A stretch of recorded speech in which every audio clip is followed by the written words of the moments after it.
बिस्मिल्लाहिर्रहमानिर्रहीम, अस्सलाम वालेकुम, गुड मॉर्निंग, सुबह खैर। सुबह के रंग एम न्यूज़ के संग में मैं हूं नाज़िश खटक और मेरा साथ दे रहे हैं नजमुस साकिब। उम्मीद करता हूँ आप सब खैरियत से होंगे, जहाँ पर भी होंगे खुशबाश होंगे। आप सभी को अपने मॉर्निंग शो में हम लोग कहते हैं खुश आमदीद और उम्मीद करते हैं कि आप लोगों की सुबह जो है वो इतनी अच्छी हुई होगी कि आपका पूरा दिन जो है इसी सुबह जो अच्छी हुई है इस मूड के साथ गुजर जाएगा।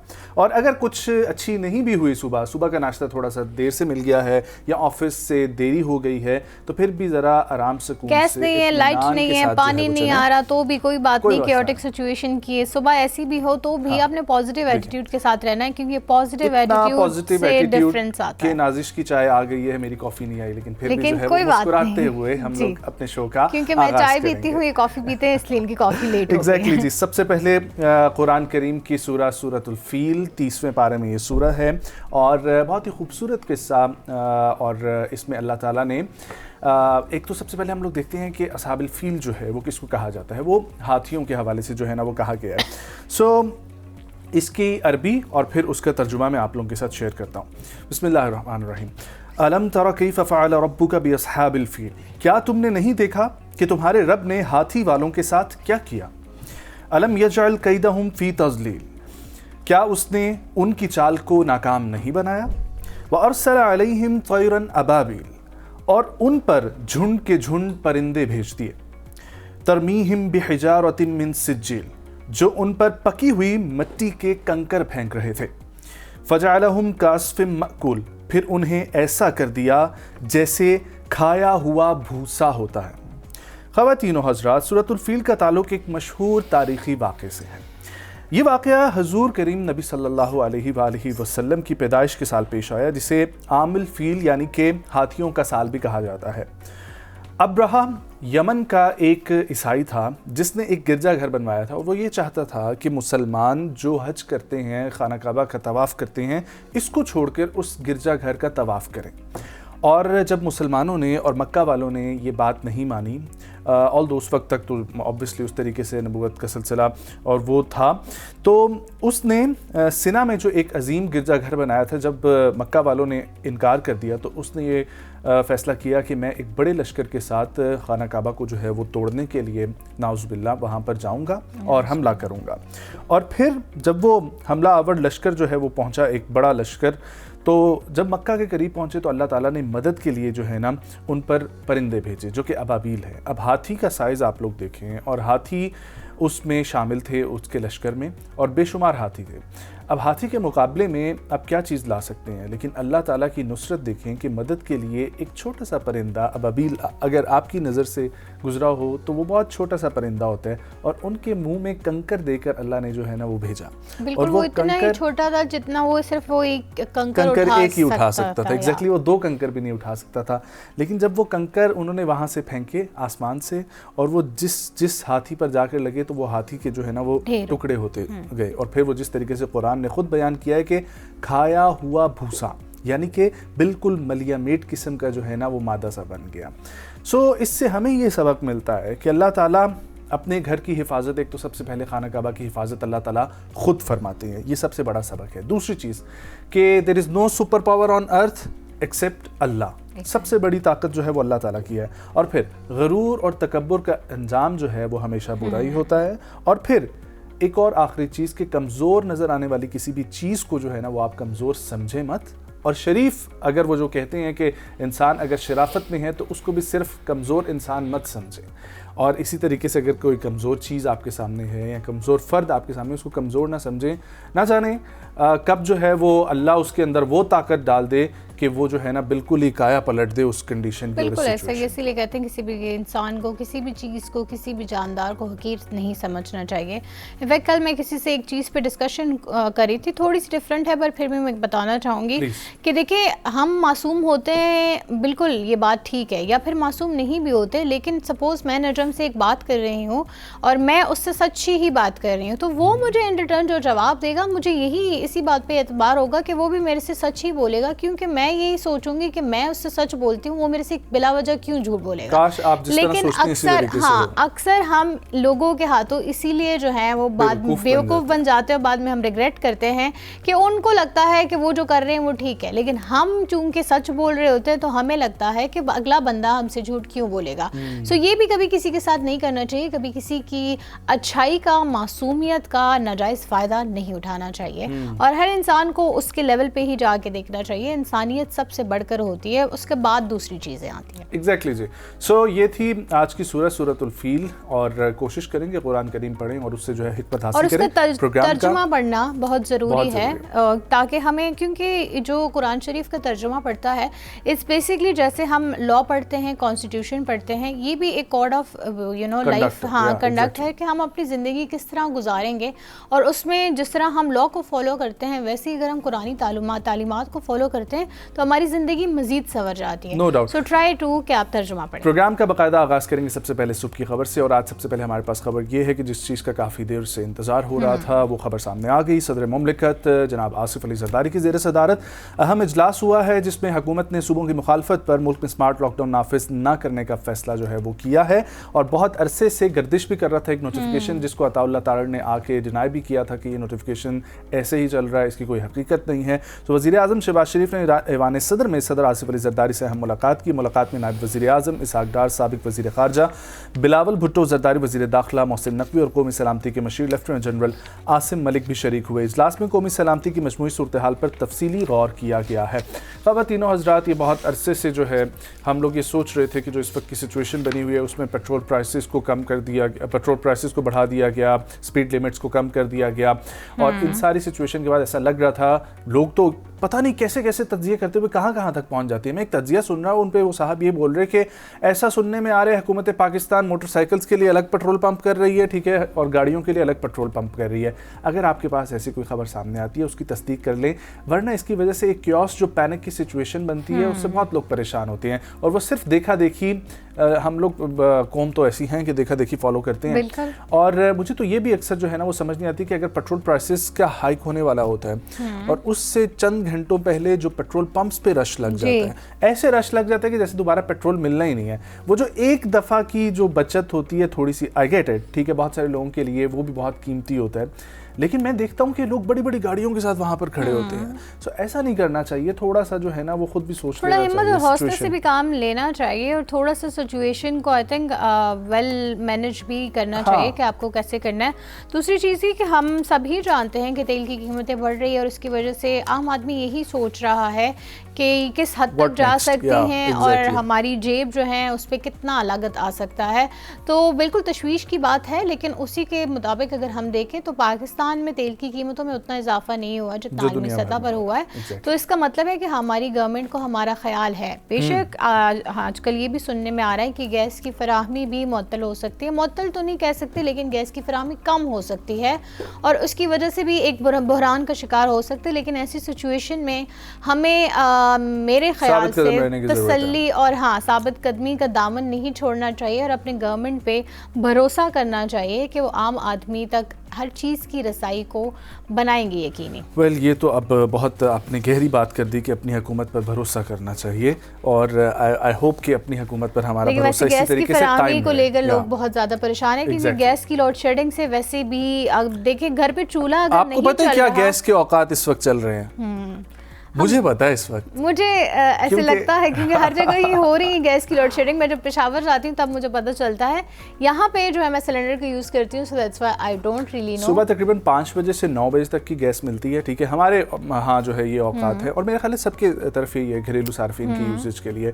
9 बजे के बाद से जो है वो गैस चली जाती है और फिर आती है 12 बजे, फिर 12 से 2 बजे तक जो है वो गैस का दौरानिया रहता है, फिर 2 बजे से 5 बजे तक चली जाती है और फिर 5 से रात जो है 10 बजे तक मौजूद रहती है और फिर 10 से सुबह 5 बजे तक तो मतलब आप 10 के बाद अगर आपको भूख लगे, आपको तो चाय पीने का घर में दिल छोटा सा सिलेंडर रखें जी, आपको ये लाजमन रखना है। और वही बात हो रही है कि अब गैस की फराहमी का जो है वो इशू बनता जा रहा है कि मिलेगी कि नहीं मिलेगी, ये तो खैर आगे वाला वक्त ही बताएगा, बट हम फिर भी दुआगो हैं कि जो हालात हैं किसी कदर बेहतर हो। एक्चुअली खबर ये है कि ज़राए के मुताबिक आइंदा माह यानी कि अप्रैल से मुल्क भर के पावर प्लांट्स को सिर्फ 80 MMCFD गैस जो है वो दस्तयाब होगी और ज़राए ने मज़ीद ये बताया कि मार्च में मिलने वाली 150 MMCFD गैस और LNG की फराहमी बंद हो जाएगी। पावर सेक्टर को 25 से 30 MMFDC जो है वो गैस मुंतकिल की जाएगी और फर्टिलाइज़र सेक्टर की गैस भी मुमकिन तौर पर बिजली की पैदावार के लिए मुख्तस की जा सकती है। इसकी वजह से बहुत सारे पावर प्लांट्स भी जो हैं वो बंद होने का खदशा हो रहा है। और आपको पता है, वैसे मुझे उस दिन पता चला LNG और LPG में फर्क क्या है? हाँ, डिफरेंस बताएं है। हमारे और नाज़रीन जी के लिए, प्लीज़। जो हम मेरे ख्याल से जिसकी कीमत में भी बहुत अच्छा खासा फ़र्क है। अच्छा, ये मुझे पता नहीं था, मैं हमेशा यही सोचती थी, इससे पहले मैं जहाँ रहती थी तो वहाँ पे LPG नहीं थी, LNG थी, तो उसका बिल थोड़ा ज़्यादा आता था, बट वो जाती कभी नहीं थी। हाँ, ये तो होता है। या एंड आई यूज्ड टू से अब जो गवर्नमेंट ऑफ पाकिस्तान ने, आपको पता है काफी अरसे से गैस के जो मीटर्स थे इन पर पाबंदी लगी हुई थी। Exactly. तो अब जो दोबारा से ओपन किए वो इसी LNG जो न्यू गैस जो फॉर्म है, ठीक है, इसके लिए ओपन किए। लेकिन वो थोड़ी सी एक्सपेंसिव जरूर है, लेकिन वो जाती नहीं है। नहीं, इसका एक और भी है फायदा। उसका फायदा ये है कि अगर आपकी फैमिली ज्यादा है तो उसके यूनिट्स जो है ना वो उस तरीके से डिवाइड नहीं होते। ओके, यूनिट कंजम्पशन पे मतलब कि आपको इतने मुख्तस किए गए, आप इतना ही यूज कर सकते हैं। तो जहाँ पर थोड़ा सा नुकसान है, देखिए छोटी फैमिली के लिए जो है ऑब्वियसली वो नुकसानदेह ही है, क्योंकि बहुत ज्यादा जो है वो प्राइसेस हो जाएंगे। आगे बढ़ते हैं और जिक्र करते हैं अबनाए हर्मुज़ यानी कि स्ट्रेट ऑफ हॉर्मुज़ की जो इस वक्त बंदिश की सूरत हाल है, उसके ऊपर हमारे पास खबर है कि खाम तेल की कीमत में $116 फ़ी बैरल जो है वो वहाँ तक पहुँच गई है। और कीमतों में ये इजाफा उस वक्त सामने आया जब ईरान ने ऐलान किया कि वो अमरीकी ज़मीनी हमले के लिए तैयार है। और पीर की सुबह बरतानवी ब्रेंट क्रूड ऑयल की कीमत 3% से ज़ायद से बढ़कर फ़ी बैरल $116 से तजावुज़ कर गई है, जो 19 मार्च के बाद की बुलंद तरीन सतह है। और जब ये आर्जी तौर पर $119 तक पहुँच चुकी थी। और कीमतों में ये इजाफा उस वक्त सामने आया जब ईरान ने ये ऐलान किया, जिसके हवाले से हमने आपको पहले बताया। जबकि दूसरी जानिब हफ्ते के इख्तिताम पर मशरक़ी वस्ता में कशीदगी में इजाफा देखा गया, जब ईरानी हिमायत याफ्ता हूसी जंगजुओं ने पहली बार इसराइल पर मिसाइल दागे। तो सिचुएशन तो कल भी हमने डिस्कस की थी, आज भी हम डिस्कस करेंगे, लेकिन अभी फ़िलहाल लग नहीं रहा कि कोई जल्द ही पेट्रोल प्राइसेस में कमी होगी। हाँ, और मेरे ख्याल से वैसे एक चीज़ और भी है कि पेट्रोल प्राइसेस जितनी तेज़ी से ऊपर जाते हैं, जितनी तेज़ी से उनकी ये प्राइसेस हाई होती है, उतनी तेज़ी से नीचे कभी भी नहीं आते। हाँ। और अगर पेट्रोल प्राइसेस थोड़ी बहुत, क्योंकि गवर्नमेंट के मुताबिक हमें चलना होता है, तो वो थोड़ी बहुत नीचे आ भी जाते हैं, तब भी ट्रांसपोर्ट और जो लोकल पैसेंजर सफ़र करते हैं उनकी जेब बेचारों की उसी तरह कतरती रहती है, क्योंकि वो लोग अपने किराए दोबारा कम नहीं करते हैं। और ये हमारा जो है हमेशा से एक ही मसला है, और ये मेरा नहीं ख्याल कि इसको कोई हल कर भी सकता है। लेकिन इस वक्त जो स्ट्रेट ऑफ हॉर्मुज़ की सिचुएशन है वो मेरे ख्याल से मज़ीद तशवीश पकड़ रही है, बजाय इसके कि उसमें कुछ हमें पेशरफ्त नज़र आती। अमेरिका का जो अपना एक स्टांस है कि जी खुलवाना ही खुलवाना है और मैं कुछ भी कर लूँगा। ईरान, जाहिर सी बात है, ईरान के पास ये एसेट है जो उनको अमेरिका को लगा इससे पहले नहीं था कि वो बंद हो सकता है, और इसकी वजह से पूरे खित्ते में ये सिचुएशन इतनी गंभीर हो सकती है। लेकिन अब वो हो चुकी है, अब हमें इसके हल की तरफ जाना चाहिए, क्योंकि $119 is like a lot of money. Fee barrel. Yeah, exactly. It's like literally. It's like a double. Yeah. पहले जो है वो बिल्कुल इसका हाफ थी प्राइस, जब से जंग शुरू हुई है ये डबल हो गई है। और ये मजीद भी आगे बढ़ सकती है। कल मैं एक पोस्ट देख रही थी, उसमें एक बंदे ने यही लिखा था कि मैं पहले सोच रहा था मैं यूके का पासपोर्ट लेके कहीं दुबई चला जाऊंगा, यूके का पासपोर्ट लेके बाद में फिर दुबई चला जाऊंगा। तो अब तो वो सिचुएशन भी नहीं रही, अब मैं जाऊँ तो कहाँ जाऊँ। सो द पॉइंट इज कि सिचुएशन सिर्फ पाकिस्तान में ख़राब नहीं है, अब हर जगह ही यही सिचुएशन नज़र आ रही है कि हर इंसान को ये सोचना पड़ रहा है कि मैं क्या अपने मंथ के एंड पे अपना ब्रेक इवन भी कर पाऊंगा कि नहीं। So let's hope for the best. अच्छा जी, आगे बढ़ते हैं और जिक्र करते हैं PSL के हवाले से। ये PSL की जो खबरें हैं ना, 2-3 आजकल ज़रा गर्दिश कर रही हैं, ये इस पे ज़रा गौर फरमाइए। तशवीशनाक नहीं हो रही है कि मतलब एक आई दूसरी आई। बात करना चाह रही हैं बॉल टेम्परिंग के हवाले से, नसीम शाह के हवाले से, या लाहौर कलंदर्स पे जो हो गई, लाहौर कलंदर्स पे जो सिक्योरिटी प्रोटोकॉल, अब सिक्योरिटी प्रोटोकॉल के तहत ही आप लोगों ने क्राउड को नहीं आने दिया, तो आप खुद ही उसका ख्याल क्यों नहीं रख रहे हैं? कैसे? मेरा सवाल है। फिर तो हमें भी आने देना चाहिए था, हमें भी एंजॉय करना चाहिए था, हमारा भी पूरा हक था, लेकिन नहीं, उसको रोका गया। तो फिर आप लोगों को एटलीस्ट खुद तो अपनी सिक्योरिटी प्रोटोकॉल्स का ख्याल रखना चाहिए। आपके साथ न्यूज़ शेयर करते हैं जी। PSL लाहौर कलंदर्स पर सिक्योरिटी प्रोटोकॉल की संगीन खिलाफ वर्जी का इल्ज़ाम है। और जी हुआ क्या है? हुआ ऐसे कि जी पुलिस की जानिब से लिखे गए ख़त के मुताबिक टीम के कप्तान शाहीन शाह आफरीदी और एक गैर मुल्की खिलाड़ी सिकंदर रजा ने मुबैना तौर पर हिदायत को नज़रअंदाज करते हुए 4 मजाज अफराद को होटल के उस फ्लोर तक पहुँचाया जहाँ टीम क़याम पजीर थी। पहले उन्होंने उन्होंने अपने होटल मैनेजमेंट से कहा कि जी हम इनको अपने रूम में लेके जाना चाहते हैं, उन्होंने इनकार किया। उसके बाद उन्होंने अपनी सिक्योरिटी को बोला, उन्होंने इनकार किया। उसके बाद कप्तान को कहा गया, उन्होंने भी इनकार किया। उसके बावजूद भी वो अफराद 4 घंटे तक उनके कमरे में बैठे रहे। लेकिन मेरा ये ख्याल है कि ऑब्वियसली एक कोई कोड ऑफ कंडक्ट होता है, अगर कोड ऑफ कंडक्ट में इस तरीके से तमाम तर चीज़ें मौजूद थी तो फिर तो ऑब्वियसली अगर उसको आप ब्रेक करते हैं तो आपको फ़ाइन भी होना चाहिए, और अगर आपको उसके ऊपर जो है ना वो जवाबदेही भी होना चाहिए। लेकिन नाखुशगवार वाकया खुदा ना ख्वास्ता पेश वो तो डेफिनेटली उनके ऊपर ही आता ना, जो उनको लेकर गए थे वही जिम्मेदार होते। लेकिन अगर ये कोड ऑफ कंडक्ट नहीं है और अगर कोई ऐसी चीज़ मौजूद नहीं है तो फिर तो इंतहाई ज़्यादती है ये PCB की तरफ से या PSL मैनेजमेंट या जिनकी तरफ से भी कोई कोड ऑफ कंडक्ट की खिलाफ वर्जी के हवाले से जो बात की जा रही है, क्योंकि ये कोई स्कूल तो है नहीं, ठीक है, जहाँ पर आपने बच्चों को जो है इस तरीके से बंद कर दिया। बट आई एम श्योर कि कोड ऑफ कंडक्ट की खिलाफ वर्जी से पहले ये तमाम तर चीज़ें प्लेयर्स को बताई जाती होंगी और प्लेयर्स के पास ये सारी चीज़ें मौजूद होती होंगी। इनफैक्ट जो नसीम शाह का भी मामला है उसके ऊपर भी काफ़ी लोगों की दो राय है, कुछ कह रहे हैं कि अच्छा हुआ, कुछ कह रहे हैं कि गलत हुआ नसीम शाह के साथ। बट आई बिलीव कि अगर उनको ये चीज़ पता थी कि अपने आप को पोलिटिकली इन्वॉल्व नहीं करना और उन्होंने इस तरीके से अगर स्टेटमेंट पास की है तो उनके अगेंस्ट कोई एक्शन हुआ है, सो डेफिनेटली वो कोड ऑफ कंडक्ट की खिलाफ वर्जी पर हुआ होगा, वो कोई जातियात पर नहीं हुआ होगा।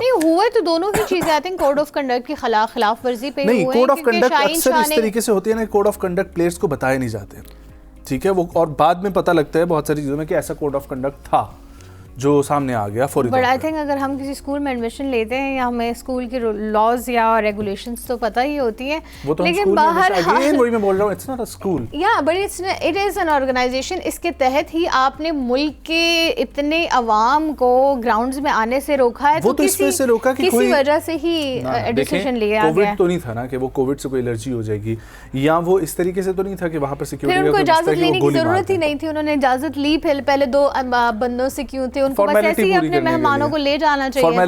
इसका मतलब कि उनके इल्म में ये था कि ये चीज अलाउड नहीं है, but still they did it. Exactly. So या खैर, लेकिन फ्रेंचाइज की इंतजामिया की जानिब से भी जो है वो इजाजत लेने की कोशिश उन्होंने की थी और वो भी नाकाम रही थी, तो आई एम श्योर कि ये जो है वो उनको नहीं करना चाहिए था। लेकिन अगली खबर जो है बॉल टेम्परिंग के हवाले से ये काफ़ी गर्दिश करी है और फ़खर जमान जो है उन पर संगीन चार्जेस जो हैं वो आयद होने जा रहे हैं, ठीक है। अब पाकिस्तान सुपर लीग 11 के छठे मैच में कराची किंग्स के खिलाफ बॉल से छेड़छाड़ करने पर फ़खर जमान जो है उनको लेवल 3 ऑफेंस के जो है वो चार्ज कर दिया गया है। और PCB की जानिब से जारी बयान के मुताबिक फ़खर जमान ने मैच रेफरी रोशन माह की ज़ेर सदारत होने वाली समात में अपने ऊपर लगाए गए इल्ज़ामात की तरदीद की है। बोर्ड का कहना है कि आइंदा 48 घंटों में एक और समात होगी जिसके बाद मैच रेफरी अपना फैसला सुनाएंगे। अगर फ़खर जमान कसूरवार पाए गए तो लेवल 3 जुर्म के तहत कम से कम एक मैच की पाबंदी आयद की जा सकती है।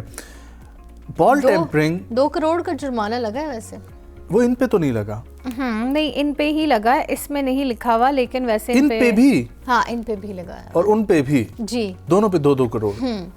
तो आई थिंक अगर कोई भी आप खिलाफ वर्जी करते हैं तो फिलहाल जुर्माना इस वक्त मुख्तस किया गया है, शायद 2 करोड़ मे बी। हाँ, तो बट द पॉइंट PSL और PCB वाले बोलते होंगे हर प्लेयर करता जाए इस तरीके से कुछ ना कुछ, हाँ रेवेन्यू जनरेट होता है। बात तो ठीक है, इस बार रेवेन्यू वैसे भी थोड़ा कम ही जनरेट हो रहा है मेरे ख्याल से। बट मुझे एक चीज़ नहीं समझ आई, ये जो हम पेट्रोल की बचत कर रहे हैं इस वक्त, ये हम किस लिए कर रहे हैं? गवर्नमेंट के लिए कर रहे हैं, आवाम के लिए कर रहे हैं? ये कि हम कम ट्रैवल करेंगे, 100 स्पीड लिमिट कर दी है, इसका फ़ायदा क्या होगा?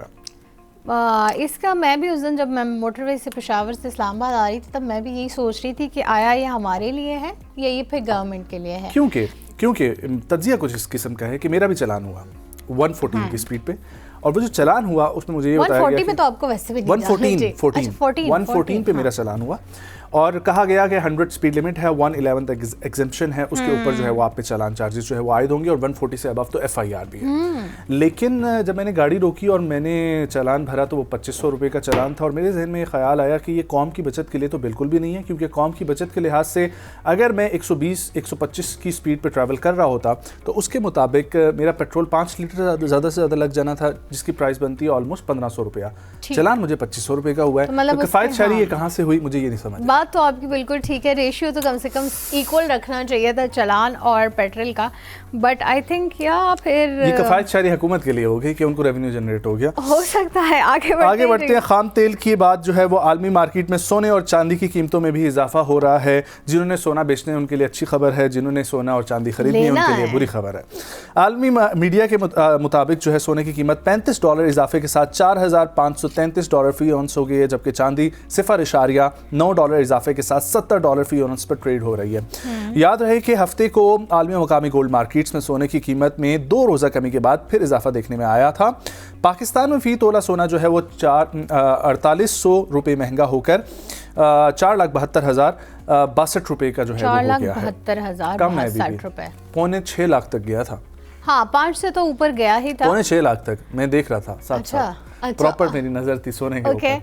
मेरी मैं आजकल ले नहीं रही तो मुझे कोई इंटरेस्ट भी नहीं है, क्योंकि बहुत ही ज्यादा आसमानों से बातें कर रहे हैं तो इंसान लेकिन सोने में भी बहुत जो है ना वो मैंने देखा है कि अजीब सिस्टम है। खरीदने जाओ कुछ और रेट होता है, बेचने जाओ कुछ और बेचना पड़ता है आपको रेट। हाँ ये बात तो होती है, और फिर आई थिंक उसके अंदर अगर नग लग जाए तो उसकी भी जो है ना वो वजन तोला जाता है, लेकिन जब आप बेचने जाते हो तो वो नग निकाल के जो है उसको तोल के आपसे खरीदते हैं। एग्जैक्टली, ये आपने बिल्कुल ठीक कहा। इससे बेहतर नहीं हम एक सोने की दुकान ही बना लें। मेरा ये ख्याल है कि आपको अगर लेना भी चाहिए इन्वेस्टमेंट की पर्पस से तो आप ब्रिक्स की तरफ जाएं। या दैट्स ट्रू, ब्रिक्स की ही तरफ जाना चाहिए। जैसे चांदी में आजकल लोग ब्रिक्स ले रहे हैं, तो वैसे ही सोने में भी चांदी तो जो कहा जाता है ना, it's a knew what you can say bitcoin. हाँ, क्योंकि इतनी जो है उसकी गेम ऊपर जा रही है, और इंडस्ट्री यूजेज के लिए, सोलर के लिए, ईवी जो गाड़ियाँ आ रही हैं उनमें सिस्टम के लिए चांदी बहुत ज़्यादा रिक्वायर्ड होता है, और इसीलिए चांदी की मांग में जो है वो इजाफा ही हो रहा है। पिछले साल से अब तक तकरीबन इसने अपना रेट डबल किया है। इस बार पता है आपको बहुत सारी शादियां भी चांदी पे हुई है, मतलब सोना लोग अफोर्ड नहीं कर सकते थे। मेरे ससुराल वालों ने सोना ही लिया था। सोना ही लिया था। हाँ वैसे मेरे ख्याल से पठानों में वैसे थोड़ा सा होता है नजम के, मेरे ख्याल से हम लोगों को आगे बढ़ते हैं मेरा ख्याल हम हाँ ये कह सकते हैं, लेकिन वो एक रीत और रिवाज भी हर जगह के अपने होते हैं। जैसे कुछ रवायात जो हैं वो आप बिल्कुल छोड़ना मुनासिब नहीं समझते हैं, वो आप जुड़ी हुई होती हैं।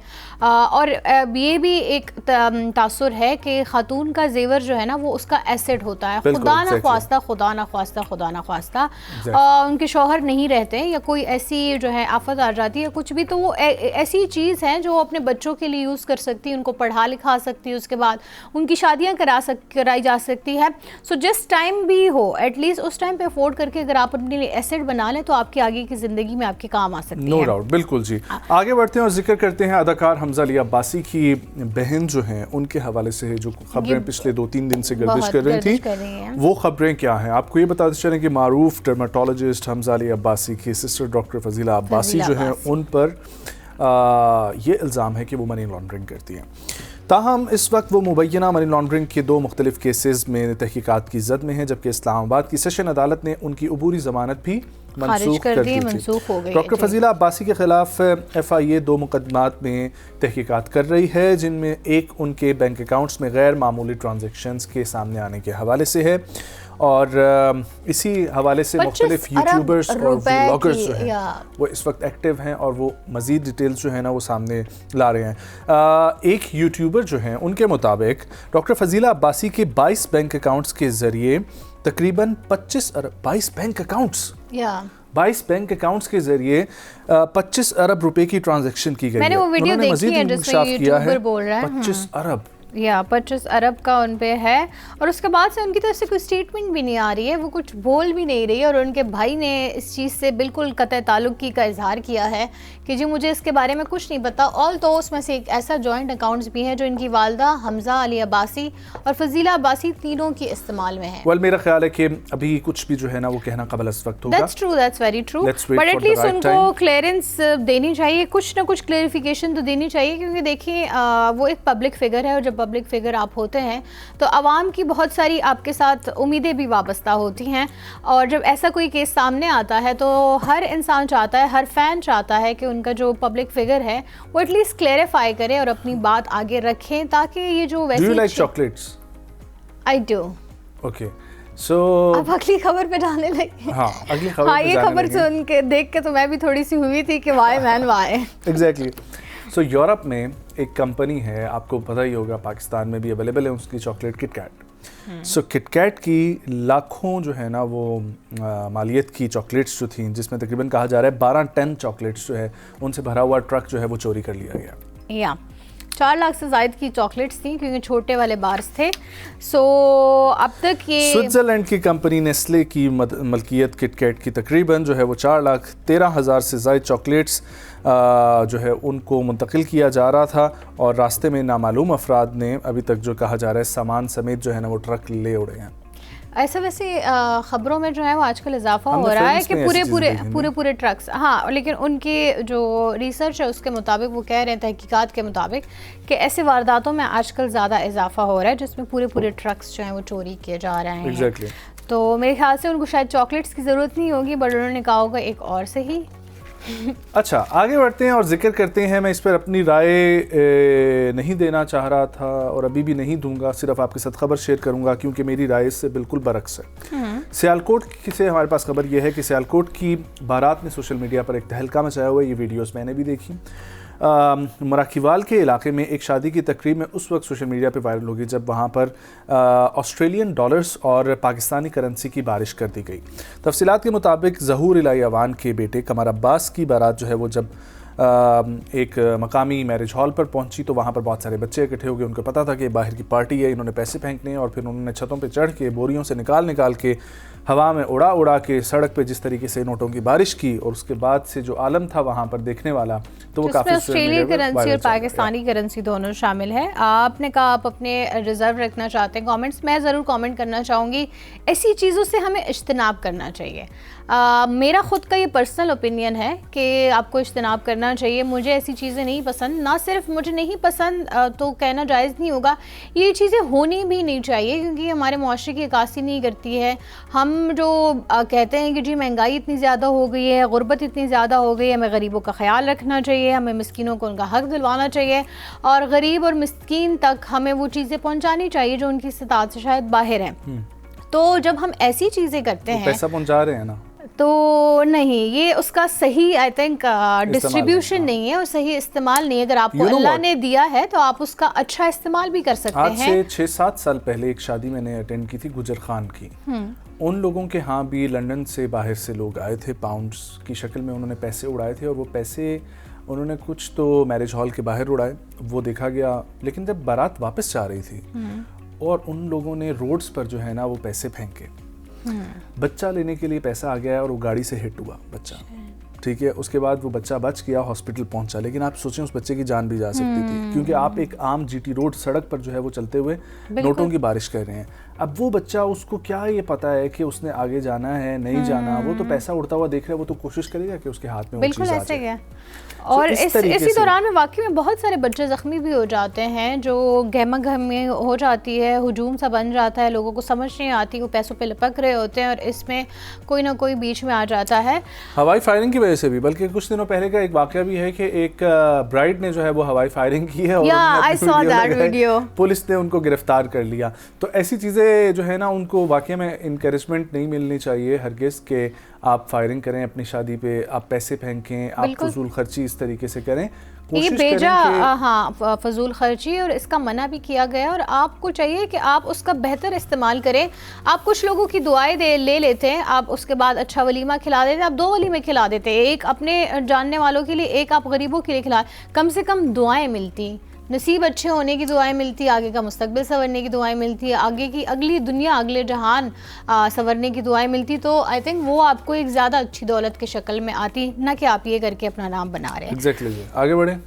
यस, आगे बढ़ते हैं। हैरी पॉटर दोबारा से आ रही है और हैरी पॉटर के कैरेक्टर इस वक्त चेंज हैं। हैरी पॉटर मैंने फर्स्ट तो ऑब्वियसली देखी हुई है, तो हैरी पॉटर के अब कैरेक्टर्स इसकी बार चेंज हैं। बल्कि पिछले दिनों एक खबर भी आ रही थी कि जो न्यू कैरेक्टर्स हैं उन्होंने ओल्ड कैरेक्टर से मुलाकात भी की है और एक दूसरे को उन्होंने शेयर किया कि अच्छा तुम मेरा किरदार निभा रहे हो, तुम मेरा किरदार निभा रहे हो, तुम्हें ऐसे करना है वैसे करना है। ये तो आगे बढ़ेंगे, आप भी देखिएगा जब आएगी, बट फिलहाल तो अभी बहुत टाइम है। अभी वैसे बाय द वे आप लोग माइकल जैक्सन की जो रिलीज होने वाली मूवी है वो देख सकते हैं, उससे अगली खबर हमारे पास जो है वो खबर कुछ यूं है कि मुझे ये खबर सुनकर इतना अच्छा लगा कि मैं दुआ करता हूँ काश पाकिस्तान में भी ऐसा हो। आमीन, आमीन। मैंने भी एग्जैक्ट सुबह देख के यही बताया था। ठीक है, खबर कुछ इस किस्म की है कि काठमांडू में आपको पता ही है पिछले दिनों रिजीम चेंज हुआ है और वहाँ पर एक ऐसा शख्स जो कि उनके सिंगर थे और उनके रैपर थे, ठीक है, वो अब वज़ीर आज़म बन गए हैं, क्योंकि उन्होंने आज से 10 साल 8 साल पहले जब अपनी जर्नी का आगाज़ किया था और वो थ्रू रैप्स जो है वो हकीकत बयान किया करते थे अपने मुल्क की, अपने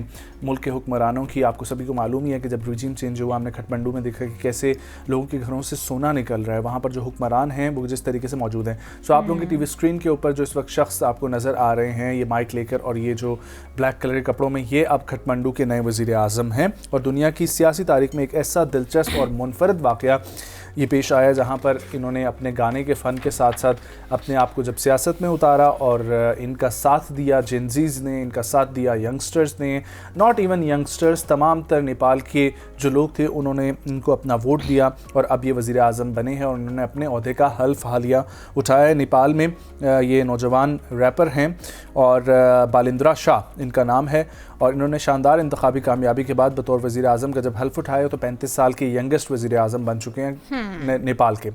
but the good thing is कि इनकी सारी कैबिनेट जो है वो अनाउंस हो चुकी है और इनके जो होम मिनिस्टर हैं उनकी जानिब से एक बयान जारी किया गया और उसमें ये, क्योंकि मैं इस सिचुएशन को बहुत करीब से पिछले काफ़ी अरसे से फॉलो कर रहा था, उसमें उन्होंने तमाम तर जो जितने भी मिनिस्टर्स हैं, जितने भी लोग हैं, उनकी सिक्योरिटी जो है वो ख़त्म कर दी है और एक सिर्फ जो है वो सिक्योरिटी गार्ड और प्राइम मिनिस्टर को एक गाड़ी जो है वो दी जाएगी। इसके अलावा सब कुछ जो है ना वो ख़त्म कर दिया गया है और मैं दुआ करता हूँ काश पाकिस्तान में भी ऐसा सिक्योरिटी प्रोटोकॉल और VIP कल्चर जो है ये ख़त्म हो सके। और फिर उसके साथ साथ इन्होंने अपना जो पहला खिताब किया कौम से, वो भी इन्होंने एक रैप की सिचुएशन में जो है ना वो इन्होंने इतना कूल प्राइम मिनिस्टर, आप लोगों को मुबारक हो बहुत बहुत।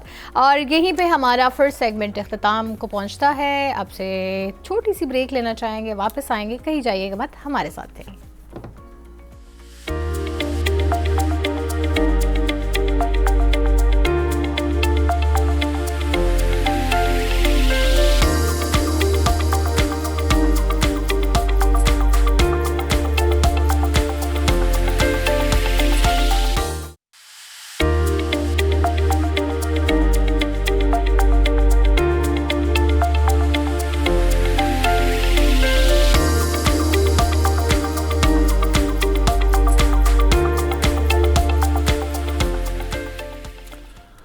वेलकम बैक ख़वातीनो हज़रात। अब हम बात करेंगे ईरान, इज़राइल और अमेरिकन कॉन्फ्लिक्ट के हवाले से, क्योंकि अब तक जो है वो सूरत हाल ये है कि तीसरे चौथे हफ्ते में ये जंग दाखिल हो चुकी है और मुसलसल एस्केलेट होती जा रही है। सिचुएशन के मुताबिक अब ये सिर्फ ईरान, इज़राइल और अमेरिका का मसला नहीं रहा, बल्कि इस वक्त रीजनल कॉन्फ्लिक्ट ये बन चुका है जिसमें अब लबनान, यमन, गल्फ़ और बहुत सारे और ममालिक भी शामिल हो चुके हैं। पाकिस्तान एज ए मीडिएटर इसका किरदार अदा कर रहा है। रिसेंटली जो मुलाकातें हुई हैं पाकिस्तान में वो भी आप लोगों के सामने थी, जिसमें 4 वज़राए ख़ारजा ने आपस में जो है वो सिचुएशन को समझने की कोशिश की है। अमेरिकन प्रेसिडेंट जो हैं उनके ख़िलाफ़ US में बड़े पैमाने पर इस वक्त एहतजाज जारी है और बहुत सारे लोग ये कह रहे हैं कि रिजीम चेंज के हवाले से जो वो ईरान में करना चाहते थे अब उनको अपने यहाँ ये फेस करना पड़ रहा है। उनकी स्टेटमेंट्स को अब जो है वो दुनिया सीरियसली उस तरीके से नहीं ले रही। कल भी हमारे साथ जो शख्सियत मौजूद थे हम उनसे गुफ्तगू कर रहे थे तो बहुत सारे लोग अब मजाक भी उड़ाते हैं उनकी स्टेटमेंट्स का। सिचुएशन अब ताज़ा तर ये है कि ईरान की जानिब से जो है वो ताज़ा तरीन मिज़ाइल स्ट्राइक्स की गई हैं इसराइल के ऊपर, जिसमें इसराइल की ऑयल रिफाइनरी जो है हाइफा के करीब, ठीक है, उस पर हमला किया गया और मिज़ाइल हमले मुसलसल जारी हैं तल अवीव की जानिब भी। और ईरान स्ट्रेटेजिक लिहाज से जो है वो टारगेट कर रहा है एनर्जी इंफ्रास्ट्रक्चर्स को, जबकि दूसरी जानिब से अमेरिका और इजराइल ने भी जो है वो नए हमले इस्फहान और तेहरान की जानिब किए हैं। हमारे साथ मौजूद हैं ईरान से वीडियो लिंक के ज़रिए हमें ज्वाइन कर रहे हैं एनालिस्ट जनाब मुर्तज़ा अली निगरी साहब। अस्सलाम वालेकुम मुर्तज़ा साहब, बहुत शुक्रिया प्रोग्राम में जुड़ने के लिए। उम्मीद है आप खैरियत से होंगे। मुर्तज़ा साहब फरमाइएगा कि इस वक्त हमलों की सिचुएशन क्या है, रिसेंट अपडेट्स दीजिएगा ज़रा। वालेकुम सलाम, बहुत शुक्रिया। देखिए, जो ख़ित्ता एनर्जी के लिहाज से सबसे ज़्यादा दुनिया में हसास है, आधी दुनिया जिससे मुस्तफ़ीद होती है, दुनिया इस वक्त एनर्जी पर चल रही है। आप जानते हैं गैस, ऑयल और मुख्तलिफ जो केमिकल थिंग्स हैं वो सारी इस खित्ते से जाती हैं। फॉर एग्जांपल सिर्फ ऑयल का मसला नहीं है, सिर्फ गैस का मसला नहीं है, बल्कि फर्टिलाइज़र दुनिया को 35% इसी खित्ते से जाती है। तो यकीनन पाकिस्तान समेत दुनिया के तमाम मुल्क इससे मुतासिर होना है, जिनका इकोनॉमी का चरखा, जिनकी ज़िंदगी का चरखा, जिनकी ज़िंदगी का सर्कल एनर्जी पर बेस करता है, और जो ममालिक एनर्जी खुद नहीं रखते वो इन्हीं ममालिक से मुस्तफ़ीद होते हैं। तो इस वॉर का बराह रास्त असर इनडायरेक्टली पूरी दुनिया पर पड़ रहा है। तो ये चीज़ अमेरिका के लिए मेरा ख्याल है एक दलदल की हैसियत इख्तियार कर गई है। मैंने कई प्रोग्राम्स में पहले भी ये कहा था कि ट्रम्प के सामने दो सिचुएशंस हैं, या तो एप्स्टाइन फाइल्स को कबूल करके जेल चला जाए, एग्जैक्टली। या फिर ईरान के साथ जंग के इस दलदल में कूद जाए। तो दोनों सूरतें उसके लिए खतरनाक साबित होनी थी, और ये हुआ, क्योंकि ईरान ने जंग से पहले अनाउंस किया था कि अगर ये जंग हुई तो ये सिर्फ हमारी जंग नहीं होगी बल्कि रीजनल वॉर होगी, अच्छा मुर्तज़ा साहब, क्योंकि आपने ये ईरान जो ये पॉइंट जानता इस था और वक्त पहले। उठाया है एक आपने ये जो पॉइंट इस वक्त उठाया है एप्स्टीन फाइल्स के हवाले से, बहुत सारे लोगों की ये राय है कि जिस तरीके से कल भी हम ये बात कर रहे थे कि ज़ायनिस्ट लॉबी और इजराइल और नेतन्याहू ने इस वक्त मुहासरा किया हुआ डोनाल्ड ट्रंप का। डोनाल्ड ट्रंप मजबूर हैं अपनी एप्स्टीन फाइल्स की वजह से ईरान के ऊपर हमला करने में। क्या इसी तरीके से ये वाक़या है? जी, मैं आपकी खिदमत में यही अर्ज कर रहा हूँ ना, ये तो मैं नहीं कह रहा हूँ, ये तो आपको अमेरिकन जरीदे कहते हुए मिलेंगे, ये तो आपको यूरोपियन न्यूज़ के अंदर इसका बोलबाला और चर्चा मिलेगा। पूरी दुनिया के अंदर ये बात वाज़ेह है कि जो एप्स्टीन लॉबी है इसने अपने आप को बचाने के लिए ये काम किया है, और इसमें बिल्कुल। कोई दो राय भी नहीं है। ये ऐसा खतरनाक स्कैंडल है कि इसने मगरिब के और अमेरिका के चेहरे से शराफत का और तहजीब का जो लिबादा था, जो इन्होंने ओढ़ा हुआ था, उसको नोच कर फेंक दिया है। अब तो ये बात दुनिया पर वाजे हो गई है। अब तो हमारे यहाँ के देसी लिबरल्स भी इस बात को मानते हैं कि ये इनकी तहजीब का जो चर्चा था, अपनी तहजीब की जो ये बातें करते थे, वो सब खत्म हो चुके हैं। आप देखिए ना, ये रूस ने जब यूक्रेन पर हमला किया तो ये सारी यूरोपियन गवर्नमेंट्स और इनकी जो न्यूज़पेपर्स हैं, इन्होंने एक हल्ला खड़ा कर दिया रूस के खिलाफ। लेकिन अभी देखिए आप, ईरान और इसराइल ने मिलकर ईरान पर अमेरिका और इसराइल ने मिलकर ईरान पर हमला किया, और ईरान के हमले के पहले दिन 170 से जायद बच्चियों को शहीद किया। आप अंदाजा लगाइए, प्राइमरी स्कूल था, वहां की बच्चियों की क्या एज होगी, 6 से 12 साल जी के दरमियान। उन बच्चियों को शहीद किया, और दुनिया ने कंडेमनेशन नहीं दी उस तरह से जिस तरह से देनी चाहिए थी, बल्कि अमेरिका को अपने अड्डे इनायत फरमाए, अमेरिका को जहाज के लिए जो ईरान पर अटैक के लिए अपने जो एयर स्पेसेस हैं उनको ओपन किया। हालांकि दुनिया इस वक्त खुद कह भी रहे हैं कि ये जो जंग है वो ना इखलाकी तौर पर दुरुस्त है, ना कानूनी तौर पर दुरुस्त है। जब ईरान मुज़ाकरात की मेज पर बैठा था और ओमान ने इस बात को खोल कर बयान किया कि ईरान बहुत सारी चीज़ों पर कॉम्प्रोमाइज़ कर रहा था, जैसे यूरेनियम का एनरिचमेंट लेवल है, जैसे इनरिच्ड जो यूरेनियम है थर्ड पार्टी तक भिजवाना, जैसे खित्ते के अंदर जो बहुत सारी रेजिस्टेंस मूवमेंट्स हैं उनके सेटलमेंट के लिए बात करना, ये सारी चीज़ें जब चल रही थी तो हमले की ज़रूरत क्यों पेश आई?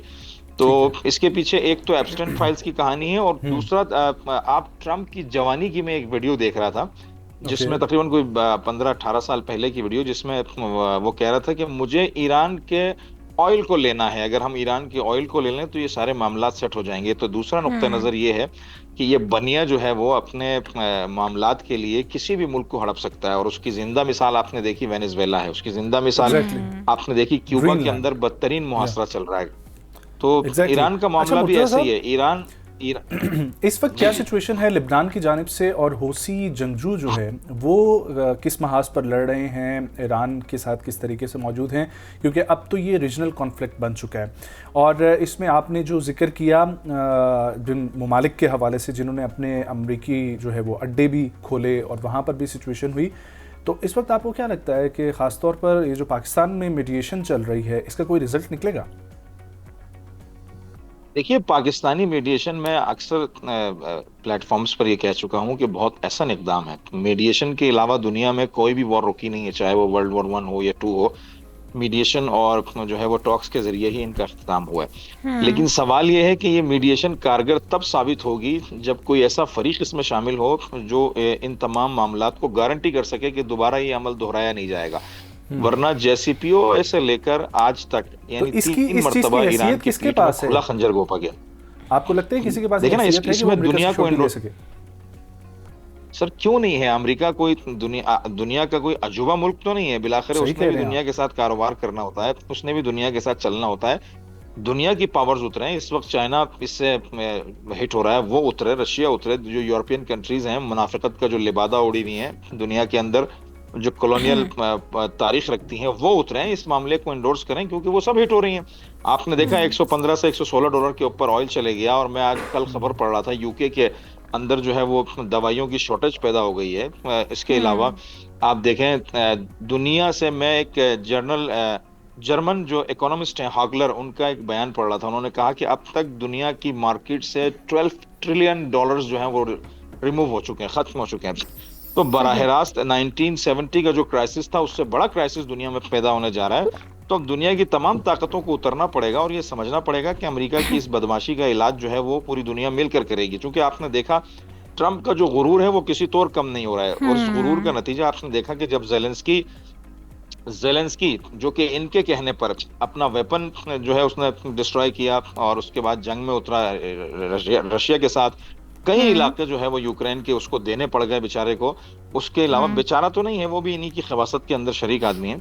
कई इलाके उसको देने पड़ गए। उसके बाद जब ट्रंप ने उसे मीटिंग के लिए बुलाया तो उसे कहा कि भाई हमने जो तुम्हें $300 बिलियन दिए हैं वो हमें वापस करो। उसने कहा भाई आपने तो $110 बिलियन दिए हैं।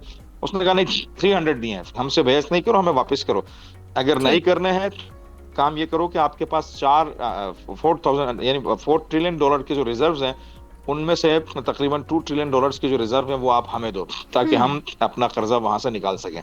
तो ये सारी चीजें फिर आपने देखा कि सऊदी शहजादे को किस जुमले से नवाजा गया, वो तशरीफ का बोसा और ये और वो। मैं सबसे ज्यादा मुनासिब अल्फाज शायद यही इस्तेमाल कर सकूं। तो इनकी हैसियत ही यही है कि जब ये किसी मुल्क को अपने अंडर लेते हैं तो उसे न सिर्फ जलील करते हैं बल्कि उसका मालो असबाब भी खा जाते हैं। यही यूरोपियन यूनियन है। लीबिया को इन्होंने जो है वो लॉलीपॉप दिया कि हम तुम्हें आसमान की बुलंदियों तक पहुंचा देंगे, या दूसरा यूरोप बन जाएगा। और आज आपने देखा लीबिया ने जब अपना असलहा और अपने जखायर, अपने हथियार डाले तो उसके बाद लीबिया चंद टुकड़ों में तकसीम हो गया। आपने देखा सीरिया का क्या हाल हुआ, इराक के ऊपर क्या मामलात हुए। और जब ईरान, या लाजिमी बात है, जिस ईरान को ये लॉलीपॉप दे रहे हैं कि आप अपना मिसाइल प्रोग्राम खत्म कर दें, आप जो है वो रेजिस्टेंस मूवमेंट को सपोर्ट करना छोड़ दें, आप अपना न्यूक्लियर प्रोग्राम खत्म कर दें, ईरान अगर ये सब कुछ करेगा तो उसके बाद ईरान का भी वही हाल होगा जो लीबिया और सीरिया का हुआ है। लिहाजा ईरान इस वक्त न सिर्फ अपनी बल्कि पूरे खित्ते की और पूरी इंसानियत की जंग लड़ रहा है और पूरी दुनिया को यह बता रहा है कि अमेरिका की इस बदमाशी का इलाज सिवाय इसके कि दुनिया अमेरिका के सामने खड़े होकर उसकी इस दीवानगी को रोके और कुछ भी नहीं है। और इंशाल्लाह ये आप बहुत जल्द होता हुआ देखेंगे, जिसकी एक मिसाल जो है वो अमेरिका के अंदर लोगों का ट्रंप के खिलाफ खड़ा होना। चूंकि अमेरिकन हिस्ट्री के अंदर पहला प्रेसिडेंट है डोनाल्ड ट्रंप जिसके खिलाफ शदीद तरीन एहतजाजात हुए हैं। बिल्कुल ऐसा ही है, सबको ही नज़र आ रहा है, अब तो बिल्कुल वाज़ेह हो चुका है। स्टेट ऑफ हॉर्मुज के बारे में पूछना चाहूँगी, क्या सिचुएशन आपको उसकी होती हुई नज़र आ रही है? अमेरिका अपनी बात पे डटा हुआ है और ईरान जो है वो जाहिर सी बात है जो उनका हक भी है वो अपना हक इस्तेमाल कर रहे हैं, लेकिन अमेरिका उसको गैर कानूनी करार दे रहा है। सो क्या सिचुएशन हमें नज़र आ रही है आगे आने वाले दिनों में? ये कोई पहला वाकया नहीं है। देखिए स्टेट ऑफ हॉर्मुज के ऊपर जिन जिन ममालिक से इस तरह की कैफियत गुजरती है वहां पर उन ममालिक के अंडर में इस तरह की चीजें होती हैं। उसकी मिसाल स्विस कैनाल है, मिस्र वहां से सिक्योरिटी टैक्स लेता है। उसकी मिसाल जो है वो डेनमार्क है, वो अपने खित्ते से सिक्योरिटी टैक्स लेता है। तो ईरान ने ले लिया तो क्या क़यामत आ गई? असल में मसला ये है कि इनका मसला इस खित्ते में खलीजी जो ममालिक हैं वो सारे तो अमेरिका के अंडर में है, वो एक लफ्ज नहीं कह सकते। आप देखें तमाम खलीजी ममालिक से जितने भी ईरान पर हमले हो रहे हैं या हुए हैं वो सारे इन्हीं खलीजी ममालिक से हो रहे हैं, भरपूर हो रहे हैं। उसके बाद फिर ये चीखते हैं कि ईरान हम पर हमला क्यों कर रहा है। तो भाई जब आप अब किसी मुल्क, यानी मेरा दुश्मन मेरे सामने, अगर मेरे सामने वाले घर से अगर कोई तो मुझ पर अटैक करे और मैं ये कह दूं कि ये मेरा पड़ोसी है, कोई मसला नहीं है, ये चाहे तो मेरे बच्चे को मार दे, ये चाहे तो मेरे भाई को मार दे, ये चाहे तो मेरी औलाद को मार दे, ये कहीं का कानून नहीं है ना, ये ना अकली दलील है, ना कानूनी, ना इखलाकी। तो आप पूरे अड्डे दे रहे हैं और उसके बाद तकाजा कर रहे हैं कि ईरान हम पर हमला भी ना करे। तो ये तो खुद एक दीवानगी और बेवकूफ़ी वाली कैफियत है। तो इसमें इन ममालिक को देखना पड़ेगा और खुद अपनी सिक्योरिटी डेवलप करनी पड़ेगी। अमेरिका को इस खित्ते से बाहर निकालना पड़ेगा। तंगे हॉर्मुज का जहां तक मसला है, ये बंद तो नहीं थी, ये जंग से पहले खुली हुई थी। और आप देखिए इसकी अहमियत की मैं आपको एक मिसाल दे दूं। अमेरिका जिन जिन अहदाफ को लेकर ईरान में दाखिल हुआ था वो सारे अहदाफ इस वक्त किनारे पर हैं। डोनाल्ड ट्रंप सुबह से लेकर शाम तक जिन चीजों की बात करता है उनमें एक ही चीज वाज़ेह है, वो है स्टेट ऑफ हॉर्मुज। क्योंकि अमेरिका के अंदर भी खुद तारीख में पहली बार जो है वो तेल की कीमतों में इतना होशरुबा इजाफा हुआ है कि तेल की कीमतों में इजाफे का मतलब सिर्फ तेल की कीमतों में इजाफा नहीं है कि लोग गाड़ी में तेल डलवा रहे हैं तो वो थोड़ा सा महंगा हो गया। इसके डायरेक्टली असरात होते हैं आपकी इख्तिसाद के ऊपर। जितनी भी चीजें आपकी नक्लो हमल से मुताल्लिक होती हैं वो सारी चीजें महंगी हो जाती हैं। जितनी भी चीजें आपकी एनर्जी सेक्टर से मुताल्लिक होती हैं वो सारी भी चीजें महंगी हो जाती हैं। तो अमेरिका की तारीख में भी पहली दफा इस कदर शदीद महंगाई का तूफान उठ गया है कि लोगों से तहम्मुल नहीं हो रहा है और लोग बाहर निकल रहे हैं। उसके अलावा, इस महंगाई के अलावा आप देखें इसी जंग को मजीद प्रोलॉन्ग करने के लिए, कंटिन्यू करने के लिए ट्रंप ने अपनी कांग्रेस से $200 बिलियन का बजट मजीद मांगा। Yes yes yes. तो ये और ये बजट कहाँ से जाएगा? ये बजट जाएगा, लाजिम बात है, अमेरिका के जो बहुत सारे और इदारे हैं, जैसे हेल्थ का इदारा हो गया, जैसे एजुकेशन का इदारा हो गया, जैसे वहां पर जो वेलफेयर सिस्टम है वो इदारे हिट होंगे, और लोगों को जो मुराद दी जाती है, लाजिम बात है, उनमें कटौती होगी। तो अमेरिकन ना आवाम के लिए काबिल कबूल है, ना पूरी दुनिया के लिए। और तंगा हुर्मुज को, ईरान को तंगा हुर्मुज एक ऐसा यानी आप यूं कह लीजिए कि कार्ड मिल गया है कि जिसको ईरान छोड़ेगा नहीं जब तक ये तमाम मसाइल हल ना हो जाएं। बिल्कुल, बहुत हथियार मिला है। बहुत शुक्रिया मुर्तज़ा अली नगरी साहब हमारे साथ मौजूद थे, तज्ज़ियाकार ईरान से, तेहरान से हमें लाइव ज्वाइन कर रहे थे। ख़वातीन हज़रात, विल टेक अ ब्रेक, वापस आते हैं, कंटिन्यू करेंगे अपने प्रोग्राम को। हेडलाइंस का वक्त हुआ चाहता है, हमारे साथ रहिए।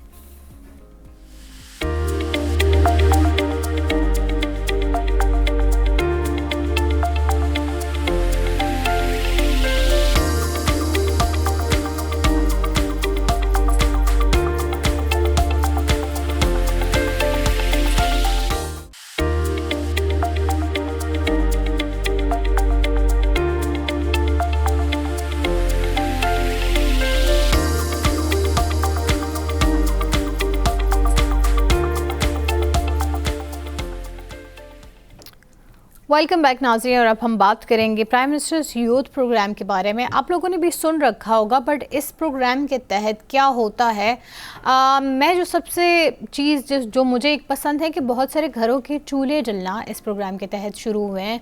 बहुत से नौजवानों ने, जिनके पास एजुकेशन तो थी बट रोज़गार का कोई मौके उनको दस्तयाब नहीं थे, या फिर उनके पास एसेट की कमी थी, पैसे कम थे, इसलिए वो कुछ स्टार्ट नहीं कर सकते थे। आइडियाज़ उनके पास बहुत थे और मेहनत भी वो बहुत कर सकते थे।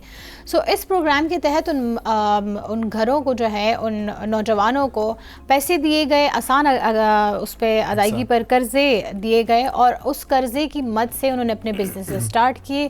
अब उनके घर भी माशाल्लाह से अच्छे चल रहे हैं। बहुत सारे लोगों की स्टोरीज़ मैंने खुद कवर भी की हैं, जिसमें बहुत सारे लोगों ने अपने बिजनेसेस इस्टेब्लिश किए। इवन बहुत सारी ऐसी ख़वातीन थी जिन्होंने घर में या तो कोई बुटीक खोला छोटा सा, या फिर किसी को सिलाई कढ़ाई का काम सिखा दिया, ऐसी कोई थोड़ी मशीनें लगवा के लोगों को काम सिखाने लगे। ऐसी बहुत सारी और ख़वातीन थी जिन्होंने वो कर्ज़ा लेके पढ़ाई अपनी बाकी शुरू की और अब वो अच्छा काम कर रही है। सो ऐसी बहुत सारी एक्चुअल में सक्सेसफुल स्टोरीज़ मैंने ख़ुद कवर की हैं। स्किल डेवलपमेंट जो है वो फ्री ऑफ कॉस्ट आपको सिखाते हैं। ऐसे बहुत सारे इदारों के साथ ये मुंसलिक हैं। इन इदारों में आपको इंटर्नशिप प्रोग्राम्स भी ऑफ़र करते हैं। पहले आपको कोर्स कराते हैं फ्री में, इवन स्टाइपेंड भी देते हैं, और उसके बाद आपकी प्लेसमेंट भी बहुत सारे इदारों में करते हैं। सो ऐसे बहुत सारे अच्छे प्रोग्राम इस प्राइम मिनिस्टर यूथ प्रोग्राम के तहत हो रहे हैं, जो नौजवानों को प्लेटफॉर्म्स प्रोवाइड कर रहे हैं कि वो अपने लिए अपना रास्ता खुद चुन सकते हैं, बजाय इसके कि वो दर बदर की टोकरें खाएं। तो उनको एक आसान रास्ता मिल जाता है। इसी पर बात करने के लिए, इसकी डिटेल में आगाही के लिए हमारे साथ मौजूद है प्राइम मिनिस्टर यूथ प्रोग्राम की फोकल पर्सन डॉक्टर रुबीना। अस्सलाम वालेकुम रुबीना। वालेकुम सलाम। Thank you for coming. Rubina, बताइए, जिन लोगों को प्राइम मिनिस्टर यूथ प्रोग्राम तो सिर्फ पता है, नाम तो सिर्फ पता है, लेकिन इसके तहत, इसके अंडर आप लोग क्या क्या करते हैं, ये बताइए। Okay, thank you very much. सबसे पहले आपका इनवाइट करने का। जो हमारा प्राइम मिनिस्टर यूथ प्रोग्राम है, इसमें हम डिफरेंट हमारे कैटेगरी है, जैसे हम इंगेजमेंट है, एम्पावरमेंट है, एजुकेशन वगैरह, इसके ये हमने यूथ के लिए रखा है। हमारा बुनियादी मकसद यूथ को बाइख्तियार, नौजवानों को बाइख्तियार बनाना है, उनको बारोज़गार बनाना है।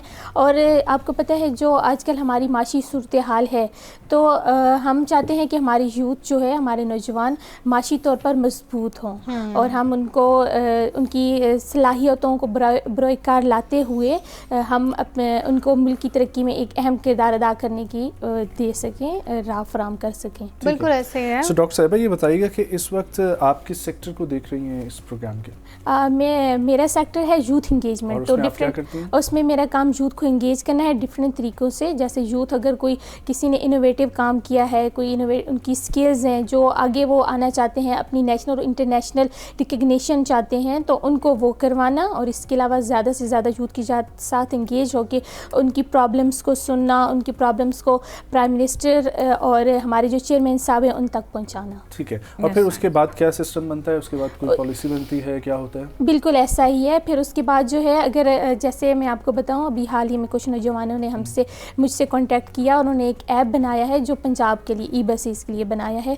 तो इस तरह के प्रोग्राम्स अगर कोई इनोवेटिव हैं उनके, तो फिर हम आगे चेयरमैन साहब तक पहुंचाते हैं और चेयरमैन साहब देखते हैं कि अगर कुछ अच्छा है, कुछ अच्छा प्रोजेक्ट है, तो उसको एग्जैक्टली उनको फंडिंग की जाती है, उनको अच्छा एक बैकअप प्रोवाइड किया जाता है। Very nice. सही। तो जैसे कि अगर मैं आपके साथ एक शेयर करना चाहूँ, वी बसेस के नाम से एक नौजवान ने ही, ठीक है, एक सर्विसेज का आगाज़ किया है जिसमें वो ख़वातीन को सोलली ट्रांसपोर्ट प्रोवाइड करते हैं। इसमें ख़ातून ही ड्राइवर होती हैं और ख़ातून को ही सवारी फराहम की जाती है। या सो क्या अगर वो आपके साथ रब्ता करें तो आया आप लोग उसको फैसिलिटेट करेंगे? क्योंकि उनका ये गिला करके वो यहाँ से गए थे कि उन्होंने गवर्नमेंट के बहुत सारे इदारों में अपना सर्विसेज देने के लिए अपनी बात की, लेकिन उनको खातिर खा जवाब नहीं मिला। And he only wants what के ही जस्ट वांट कि उनको गवर्नमेंट ऑफ पाकिस्तान रिकग्निशन क्यों नहीं। हमारा प्राइम मिनिस्टर यूथ प्रोग्राम है ही इसी के लिए। डिफरेंट तरह के लोग जो हैं, अगर वो कुछ न्यू करें, कुछ अच्छा कर रहे हैं, तो वो हमसे कांटेक्ट करें। जैसे मैं फोकल पर्सन हूँ, वो मुझसे कर सकते हैं, सोशल मीडिया के थ्रू कर सकते हैं, और हम सुनते हैं। ओब्वियसली मैं अपना खुद सोशल मीडिया चेक भी कर रही होती हूँ, कौन कैसे कांटेक्ट कर रहा है, किसी को कहाँ पे ज़रूरत है। फिर हम उनको आगे नेशनल रिकग्निशन भी दिलवाते हैं और इंटरनेशनल भी दिलवाते हैं, और हमारे चेयरमैन सब खुद फिर उनको हैंडल करते हैं। सो अभी आपने बताया आप इंटरनेशनल रिकग्निशन में अभी एक फोरम अटेंड करके भी आई हैं। व्हाट वाज योर की रिस्पॉन्सिबिलिटी जब आप वो इवेंट अटेंड करने गई? इवेंट था किस लिए, और उसमें आपको यूथ को किस तरह एंगेजमेंट के तौर पे यूटिलाइज करना था? अभी तो जो हमारा था, आपको पता है दुबई वर्ल्ड हेल्थ एक्सपो हो रहा था, वो अटेंड करने गई थी मैं, और उसमें जो हमारी एडवांस टेक्नोलॉजी आई है हेल्थ सेक्टर में, वो उसको चेकआउट करना, और उन जो वहाँ पे इन्वेस्टर्स आए हुए थे उनको पाकिस्तान के लिए इंटरेक्ट करना था। तो वहाँ पे की रिस्पॉन्सिबिलिटी। सो आया उसमें ही सपोज हमारे हेल्थ सेक्टर में कोई हमारे नौजवान नस्ल ने कुछ नई इनोवेशन लाए हैं या कोई ऐसी चीज़ अडॉप्ट की है जो बिल्कुल न्यू है, तो आप उनको ये प्लेटफॉर्म प्रोवाइड करते हैं कि देयर ट्रैवल और उसको एक्सप्लोर करवाएं दूसरी लोगों से? बिल्कुल बिल्कुल ऐसा ही है। हमारी जो एजुकेशन है हमारा का, उसमें हम नौजवानों को एजुकेशन के हवाले से एक तो इंटर्नशिप्स प्रोवाइड करते हैं, स्कॉलरशिप्स प्रोवाइड करते हैं। लैपटॉप स्कीम का तो आपको पता ही है। और अगर जो हमारी यूथ है उनको इंटरनेशनल रिकग्निशंस के लिए, जैसे यूएन हो गया, यूएन के फोरम पे लेके जाते हैं, डिफरेंट वहाँ पे डिबेट्स हो रही होती हैं, डिफरेंट कंट्रीज़ में हो रही होती हैं यूथ की डिफरेंट एक्टिविटीज़ वगैरह, तो वहाँ पे हम यूथ को खुद फैसिलिटेट करते हैं और वहाँ पे उनको रिप्रेजेंट करते हैं। ठीक है डॉक्टर साहब, ये बताइएगा माइक्रो क्रेडिट प्रोग्राम जो है आप लोगों का, जिसके तहत नौजवानों को बिला सूद या कम सूद पर कर्ज़ों की फराहमी की जा रही है, एक तो उसका ज़रा प्रोसेस समझाइएगा हमारे नौजवानों को, और फिर दूसरी चीज़ के उसका पे बैक का जो सिचुएशन है वो भी ज़रा बताइए, कितने अरसे में करना है, कैसे करना है? ओके हमारा जो प्राइम मिनिस्टर यूथ प्रोग्राम में बिज़नेस और एग्रीकल्चर लोन दोनों तरह प्रोवाइड किया जाता है। एग्रीकल्चर के लिए भी प्रोवाइड करते हैं और बिज़नेस के लिए भी, और ये हमारा 5 से 1 मिलियन तक और इससे अबव भी आप अप्लाई कर सकते हैं। आपको बस मेरिट पे आना होता है। और मेरिट क्या है? मेरिट डिफरेंट है आपका, लाइक आपके अपने जो बिज़नेस जो आप स्टार्ट करें उसके अकॉर्डिंग है। जैसे आप ख़वातीन को देखा जाए तो ख़वातीन के लिए हमने कोटा स्पेशल एक मुकर्रर किया है, क्योंकि वो सूबाई बेस कोटा है या क्या है? नहीं, जो ख़वातीन है उनके लिए ख़वातीन की बेस पे कोटा है। कैसे?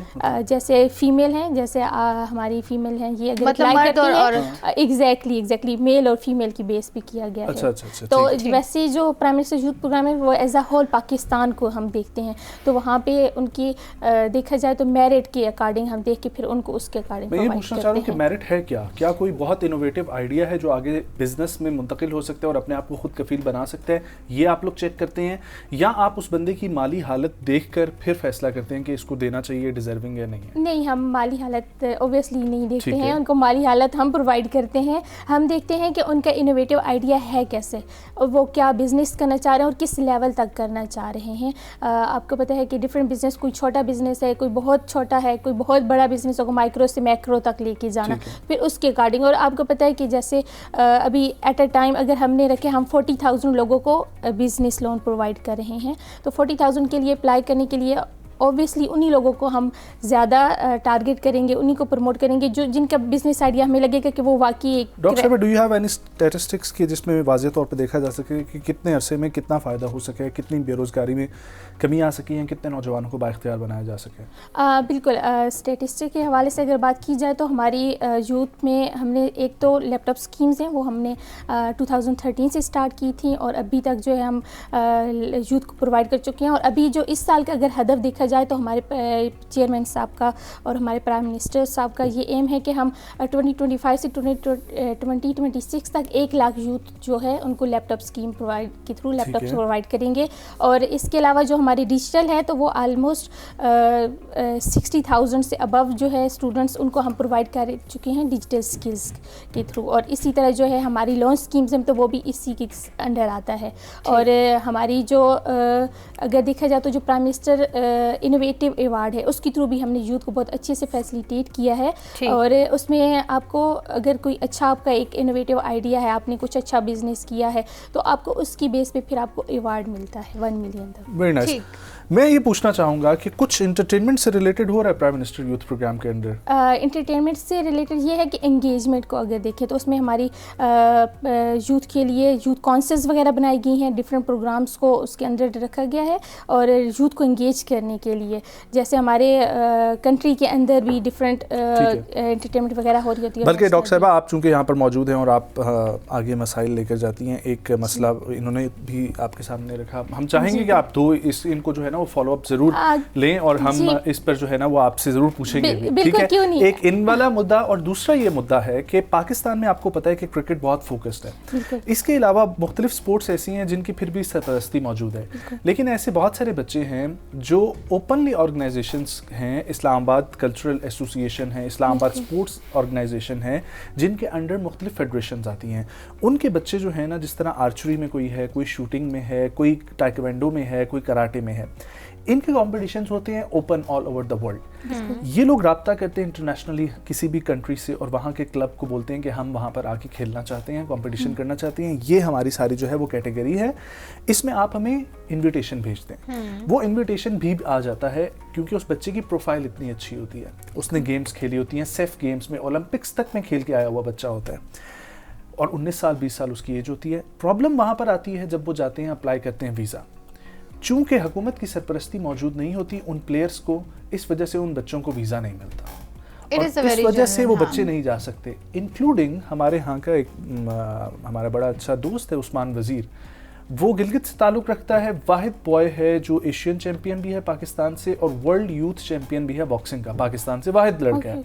आमिर खान उसको सपोर्ट कर रहा था फ्रॉम इंग्लैंड। उन्होंने और अभी तक वो जो है ना अनडिफीटेड फाइटर है, 18-0 की उसकी रेशो चल रही है। बावजूद इसके ही अप्लाइड फॉर इंग्लैंड वीज़ा और उसका यूके का वीज़ा भी रिजेक्ट हुआ क्योंकि गवर्नमेंट की सपोर्ट नहीं थी।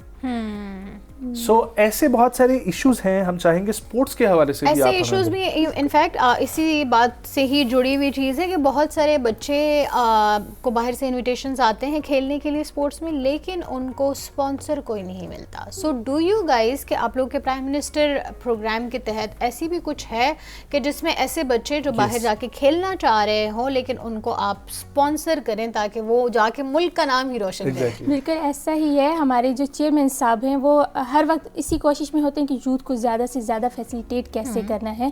और आपको पता है कि इसलिए उन्होंने फोकल पर्सन भी बनाया है कि यूथ के साथ ज़्यादा से ज़्यादा इंगेज हो सके और उनको बताएं कि हमारा जो प्राइम मिनिस्टर यूथ प्रोग्राम है इसका बुनियादी मकसद यूथ को फैसिलिटेट करना है और आपके लिए है।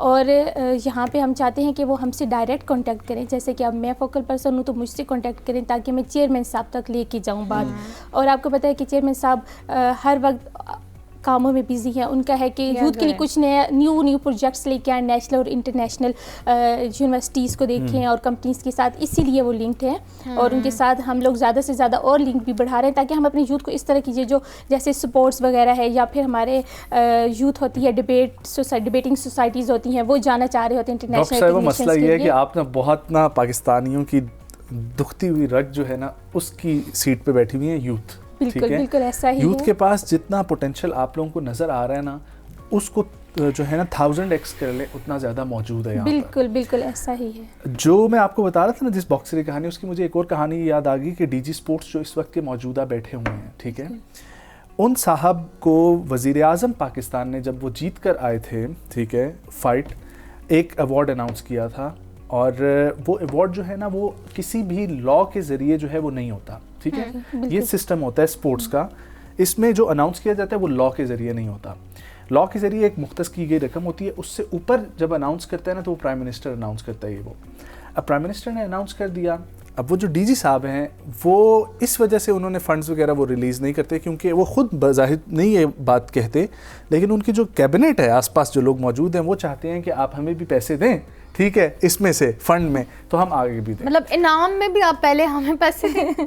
डॉक्टर साहिबा सारे डॉक्यूमेंट्स के साथ, उस बंदे के जो है मौजूदगी के साथ, ठीक है, प्राइम मिनिस्टर का किया हुआ ऐलान के साथ, मैं उस बंदे को आपके पास जो है ना वो ले आऊँगा, ठीक है, ताकि आप अपने चेयरमैन साहब के पास लेकर जाएंगे और कुछ जो है ना इस तरीके से भी हो सके। लेकिन वैसे नौजम इसमें नो डाउट, बिकॉज मैं बहुत इनके काम को क्लोजली देख चुकी हूँ, नो डाउट इन्होंने वाकई में बहुत सारे नौजवानों की एक्चुअल में मदद की है। But I think again point वही आता है कि ऐसे प्लेटफॉर्म्स का ना पता होना या ना आगाही ना होना, ये भी एक बहुत बड़ा अलमिया है कि आपको डायरेक्शन तो मिले कि आप वहाँ जाएँ। सो आप ये बात कर रही हैं स्पोर्ट्स के हैं राना सनाउल्लाह साहब, ठीक है, यहाँ पर डिबेट बहुत और तरफ चली जाएगी। राना सनाउल्लाह साहब जो है वो खुद ये बात अनाउंस कर चुके हैं, ठीक है, कि सेक्रेटरी साहब को कह चुके हैं, वानी साहब, ठीक है, जो उसके मोहिउद्दीन जी, कि आप मुझे रिपोर्ट दीजिएगा। वानी साहब की वो डीजी स्पोर्ट्स साहब बात नहीं सुन रहे, तो इससे ज्यादा और क्या। वैसे अब आई थिंक है भी नहीं। हाँ, अब मेरा ख्याल है वो तब्दील हो चुके होंगे, तो ये इतना नहीं अभी मुद्दा हाँ वही। अच्छा, मैं आना चाह रही हूँ डिजिटल स्किल्स और स्किलफुल जो आईटी और वो उसके बारे में। बिल्कुल, एक आईटी के सेक्टर में स्किलफुल एजुकेशन है, दूसरी जो इनफैक्ट मैंने अब एक इदारे का विजिट किया था जिसमें प्राइम मिनिस्टर यूथ प्रोग्राम के तहत फ्री एजुकेशन दिलाई जा रही थी, और उसमें प्लम्बिंग, इलेक्ट्रिशियन, कुकिंग, ये सारी नौजवानों को, उनको जो इनफैक्ट एक बार बाहर से होके भी आए हैं लेकिन उनको कुछ आता ठीक से नहीं था, तो अब वो आके यहाँ ट्रेनिंग ले रहे हैं ताकि वो दोबारा जा सकें। एग्जैक्टली, और साथ में उनको आईटी के अंदर इंटरनेशनल कोर्सेज भी करवाए जा रहे हैं अभी।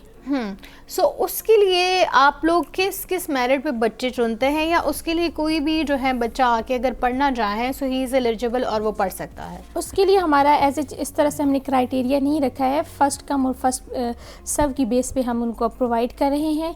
और क्योंकि हमारा बुनियादी मकसद ये है कि जो नौजवान जिनको कोई स्किल नहीं आती उनको स्किल सिखा सकें, तो उसके लिए तो कोई क्राइटेरिया नहीं हो सकता है। तो उसके लिए ये जो अप्लाई करते हैं, जो हमारा एक सेट अमाउंट होता है कि इस टाइम पे हमने इस टाइम पीरियड के लिए इतने बच्चों को ये स्किल सिखानी है, तो उसके अकॉर्डिंग उनको हम सिखाते हैं। चले रूबीना, ये तो सारा हो गया, हम अपने नौजवान नस्ल के लिए क्या करें। एक सवाल मेरा हमेशा उठता है कि आप लोगों का इदारा क्या स्पेसिफिकली एबल्ड लोगों के लिए, नौजवानों के लिए, या फिर जो हमारे ट्रांसजेंडर कम्युनिटी है उनके बच्चों को पढ़ाने लिखाने या स्किलफुल बनाने के लिए भी कुछ कर रहा है? बिल्कुल, बेशक कर रहा है। हमारे ट्रांसजेंडर्स के लिए भी, और उनके लिए भी एक सेपरेट हमारा कोटा होता है 1%। और जो हमारे डिसेबल हैं उनके लिए तो ओबियसली हमारा एक उनके ज़्यादा हमारी उनके साथ हमदर्दी भी है, और उनको हम ज़्यादा से ज़्यादा सपोर्ट भी करते हैं।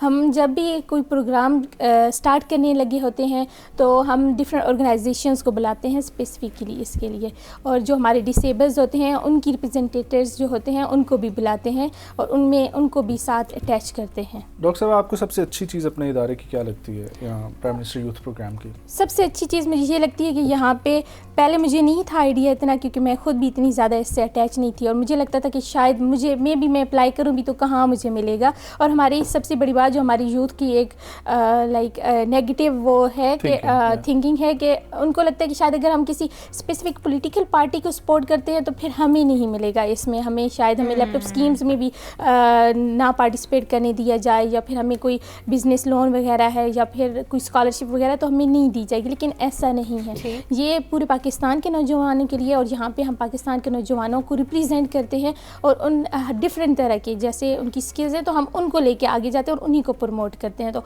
इस तरह का कोई बैकग्राउंड वगैरह नहीं देखा जाता। ठीक, बहुत अच्छी बात है। आखिर में हम आपसे पूछना चाहेंगे हमारी नौजवान नस्ल को क्या मैसेज देना चाहेंगी? सपोज़ किसी के पास कोई आइडिया तो है, कोई प्लान तो है, पर उसको एग्जीक्यूट करने के लिए, उस पर काम करने के लिए, प्रैक्टिकल लाइफ में आने के लिए ना उसके पास वसाइल हैं, ना उसके पास इवन वो हिम्मत हौसला है, और ना उसे कोई वो दिला रहा है, क्योंकि हर चीज़ में जब आप कुछ करने चलते हैं तो रिस्क बहुत ज़्यादा होते हैं।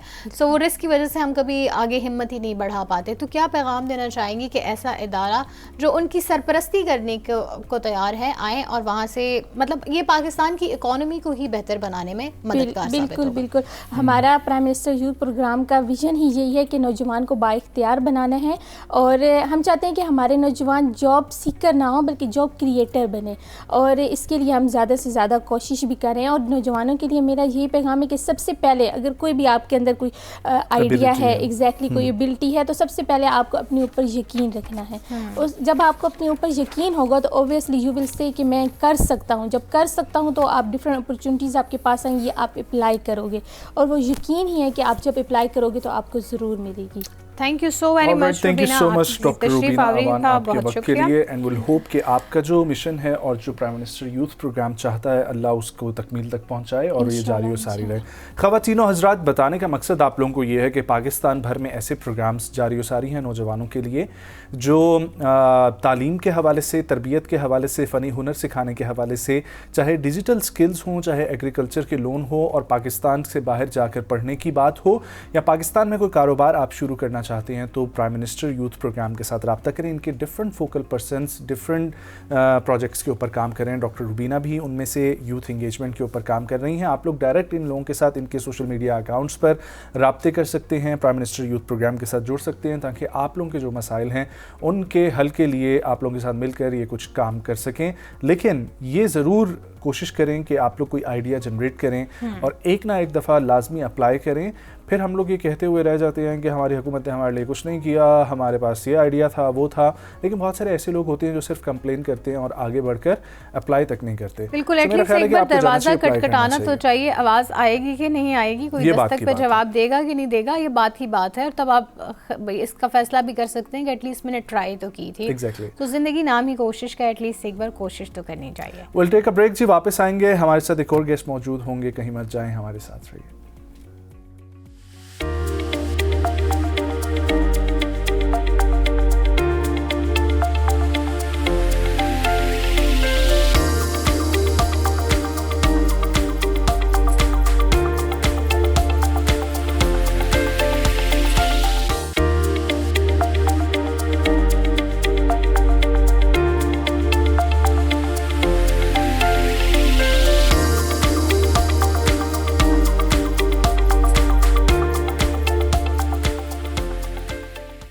Welcome back once again. इस सेगमेंट पे हम आपको मिलवाएंगे एक ऐसी एंटरप्रेन्योर से जिन्होंने इंस्टाग्राम पर अपने पेज का आगाज़ किया और अभी वो बिज़नेस कर रही हैं। और थोड़ी देर पहले ही हम प्राइम मिनिस्टर यूथ प्रोग्राम का जिक्र कर रहे थे, जिसमें ख़वातीन को, मर्दों को बाइख्तियार बनाने के हवाले से, नौजवानों को बाइख्तियार बनाने के हवाले से काम हो रहा है। लेकिन इनका पेज है जी ग्लोरियस गिफ्ट्स के नाम से। ये मुख्तलिफ गिफ्ट्स पैक जो है वो डिज़ाइन करती हैं, रेज़न आर्ट से रिलेटेड, और मुख्तलिफ, मैं इनके पेज पर देख रहा था, काफ़ी सारी चीज़ें मौजूद थी। तो आइए इनसे जानते हैं, आपको मिलवाते हैं आमना शहजाद से कि वो क्या काम कर रही हैं, कब से कर रही हैं, और क्या क्या चीज़ें उनके प्लेटफॉर्म पर मौजूद हैं। अस्सलाम वालेकुम आमना। वालेकुम सलाम। Thank you so much for joining. कैसी हैं आप? Thank you so much for having me here. क्या एज है आपकी? मेरी 22। और माशाल्लाह से कितने अरसे से आप ये अपना बिजनेस कर रहे हैं? Almost 3 years. तो बिजनेस करना है, ये ख्याल भी कैसे आया? 19 साल की उम्र। ऑनेस्टली इतना कोई ख़ास आइडिया नहीं था कि मैं, मतलब कोई प्री प्लान बिजनेस ही था मेरा। एक रैंडम थॉट थी, क्योंकि मेरी नेबर की शादी थी, तो उन्होंने रेज़न आर्ट का उनको काफ़ी शौक था, तो उन्होंने तब एक फर्स्ट प्लेक्यू बनवाया था मेरे से। तो आपसे क्यों बनवाया? आप पहले से आर्ट में थी, इन थी? मुझे शौक काफ़ी था, बट ये था कि मैंने एक दफ़ा काम किया था रेज़न के साथ, तो मुझे इतना आइडिया था कि कैसे उसको यूज़ करना है, क्योंकि रेज़न में हमारे रेशोज़ आते हैं 1:1, 2:1, तो उस चीज़ का मुझे आइडिया था, जो मेन चीज़ थी ज़्यादा। तो बाकी इंटरनेट पे आपको पता ऑलमोस्ट सब चीज़ें ही आ जाती हैं। तो फिर आपने जब फर्स्ट वो क्या बनाया था? रेज़न प्लेक्यू बनवाया था उन्होंने, हाँ जी, और साथ कस्टमाइज पेन था उनका एक, और एक ग्लास था ठीक है, तो जब वो बना लिया वो अनएक्सपेक्टेडली बहुत अच्छा बन गया कि आपने सोचा कि इसको अब मैं ये as a करना business ही चाहिए? आगे- नहीं, वो वाकई अनएक्सपेक्टेड था क्योंकि मैंने पहले कोई प्रोफेशनल काम नहीं किया था। अनएक्सपेक्टेड ही हाँ होता है, जी, मैंने yes. कोई प्रोफेशनल वर्किंग नहीं की हुई थी, तो वो बिल्कुल एक अनएक्सपेक्टेड सा था कि एक अचानक से वो एक चीज़ मैंने बना ली और वो अच्छी बनी। तो ये है कि फिर व्हाट्सएप से ज़्यादा काम मेरा स्टार्ट हुआ क्योंकि that's पर्सनल कॉन्टेक्ट्स में थे और बहुत अच्छा मुझे स्टार्टिंग में भी ये मुझे रिस्पॉन्स आ गया बताओ, था। 19 साल की बच्ची तो अभी पढ़ाई पे ही, कॉलेज पे ही ध्यान दे रही होती है, अपने सजने संवरने से ही उसको हाँ, और फुर्सत थोड़ा बहुत जो नहीं टाइम होती। मिलता है वो अम्मा घर के कामों में भी लगा लेती हैं। एग्जैक्टली और हमने यही देखा है क्योंकि चले 22-23 साल की उम्र में भी थोड़ी बहुत इंसान को मेचोरिटी आ जाती है कि उसने आगे ज़िंदगी में क्या परसू करना है, उसके बारे में ज़रा सोचना शुरू कर देता है, संजीदगी आ जाती है। सो ये सब मैनेज करना और फिर ये सोचना कि मैंने बिजनेस करना है, उसके बारे में अपने घर वालों को आमादा करना, how was this process? Honestly मेरे जो फैमिली वाले हैं वो बहुत सपोर्टिव हैं, मतलब मैं कुछ भी करती हूँ मुझे कभी मामा ने नहीं रोका, कभी पापा ने नहीं रोका, दे ऑलवेज सपोर्ट मी। तो मुझे ये था कि शौक मुझे बहुत था बट कोई प्री प्लान नहीं था बिज़नेस के मैं बिज़नेस स्टार्ट करूँगी। बस वो एक फर्स्ट ऑर्डर से काम स्टार्ट हुआ, स्टेटस लगाया और मतलब मुझे काफ़ी अच्छा उस पर फीडबैक आया, तो आहिस्ता आहिस्ता फिर लोगों ने देना शुरू कर दिया। और फिर रेजन आर्ट था स्टार्ट में, जस्ट प्लेक्यूज वगैरह ही थे, बट आहिस्ता आहिस्ता जैसे कैटेगरीज बढ़ती गई तो मैं भी उन चीज़ों को अपने लिस्ट के अंदर ऐड करती तो गई। अभी क्या क्या आप बना लेती हैं और क्या क्या अभी जो है मोस्टली हमारा रेजन आर्ट का मतलब प्लेक्यूज वगैरह हो जाते हैं, निकाह प्लेक्यूज, इंगेजमेंट प्लेक्यूज, उसके अलावा बर्थडेज पे भी अक्सर लोग करवाते हैं, गिफ्ट बॉक्सेस वगैरह होते हैं, उसके अलावा क्रोशेट का काफ़ी होता है, कार्डिगन जैसे चल रहे हैं और क्रोशेट के फ्लावर्स और ईच एंड एवरीथिंग लाइक जो तो होती है आप वो। क्रोशेट से काम कर लेती हैं? आपको खुद हाँ पहले जी। से आता था? नहीं, पहले से नहीं आता था, सीखा एक्चुअली आपने? मेरी फील्ड है फैशन डिज़ाइनिंग की, अच्छा। तो उसके रिलेटेड मुझे थोड़ा ज़्यादा इंटरेस्ट उसमें आया। Okay. तो क्रोशेट से तो बने हुए मैंने जो फ्लावर्स वगैरह देखे हैं मार्केट जी। में, कुछ और भी पेजेस बना रहे हैं जी ना, जी बहुत सी चीज़ वो तो बहुत प्यारी सी चीज बनती है और एक लाइफ लॉन्ग जो है वो चीज आपको बनती कुछ है। तो लाना चाहिए था, हम दिखा भी लेते, क्या Actually- पता हम ले भी लेते। नहीं, टाइम पीरियड मेरे पास काफ़ी क्योंकि आपको पता है इसमें काफ़ी टाइम Yeah, लग that's जाता true, है, that's तो true. उस वजह से जस्ट मैं नहीं ला सकी कुछ। तो क्या बनाती हैं क्रोशेट से? सिर्फ फ्लावर्स बना रही हैं, बुके नहीं, बनाती हैं, क्या क्या almost बनाती हैं? सब कुछ है, फ्लावर्स हैं और कस्टमाइजेशन पे है टोटली वर्क। तो लेकिन बताएं ना हमारे नाज़रीन को कस्टमाइज क्या क्या क्या हम करवाएगा? क्या क्या आप कोई डिमांड अजीब कर सो सकते गरीब हैं आपसे? डिमांड कर दे कि मुझे ये चाहिए तो वो तो नहीं हाँ। बन सकता होगा ना? नहीं, जैसे तो हाँ। कार्डिगन्स हैं, स्वेटर्स वगैरह हैं, स्वेट शर्ट्स वगैरह हो जाती हैं, उसके अच्छा। अलावा फ्लावर्स वगैरह हो Sweatshirts जाते हैं। जी हाँ। जी बिल्कुल, मफलर्स हो जाते हैं। और कितना टाइम लगता है वैसे? जो कार्डिगन होता है नॉर्मल उसको हाँ। विद इन 1 to 2 वीक्स लग जाते हैं, बिकॉज उसका काम बाकी साइज पे डिपेंड करता है कितना आजकल तो मैं साइज देख है रहा हूँ कितना समर नहीं। शर्ट्स जो हैं बॉयज की काफी क्रोशेट हाँ से जी, बनी हुई जो है वो जी, चल जी। रही हैं और फिर उसके ऊपर अगेन क्रोशेट आर्ट्स जो है वो काफी, ये देखें ना आप इनके हमारी स्क्रीन पर जो नजर आ रहे हैं, ये इससे पहले जो है वो क्रोशे के बैग बना हुआ था। जी जी ठीक है, सो कितना टाइम लगता है एक बैग डिजाइन करने में, उसको बनाने में? मोस्टली डिपेंड करता है कस्टमर की कस्टमाइजेशन पे, वो कैसी कस्टमाइज करवाना चाहता है पर क्योंकि काफ़ी लोग लेकिन होते कोई हैं। टाइम फ्रेम तो होता लेकिन होगा, 2 मिनिमम दिन, कितना 3 टाइम दिन, लग 4 सकता है? almost 2 days। Maximum 2 days. 2 days लगते हैं बैग में एक नॉर्मल, लेकिन कार्डिगन पे कितना बैग?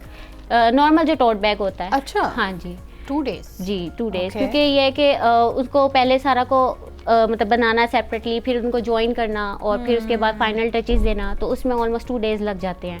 मजा आता है काम करते हुए?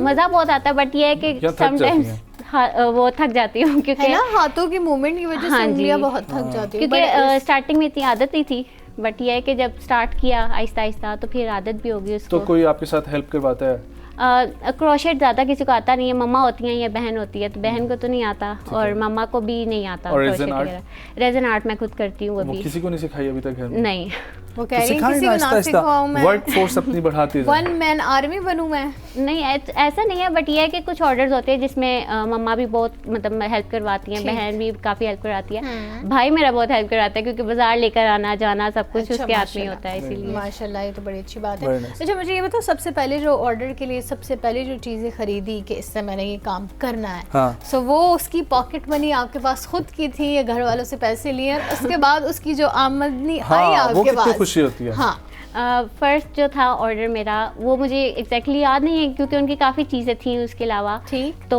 वो उनकी सारों की अमाउंट उन्होंने एक साथ ही पे की थी। और एडवांस पे की? नहीं नहीं, तो मिलने के बाद ही तो पे वो जब की थी। पहली दफा आपने वो खुद अपने पैसे पैसों आने से की बनाए थे या खुशी मामा बाबा से पैसे लेकर बनाए?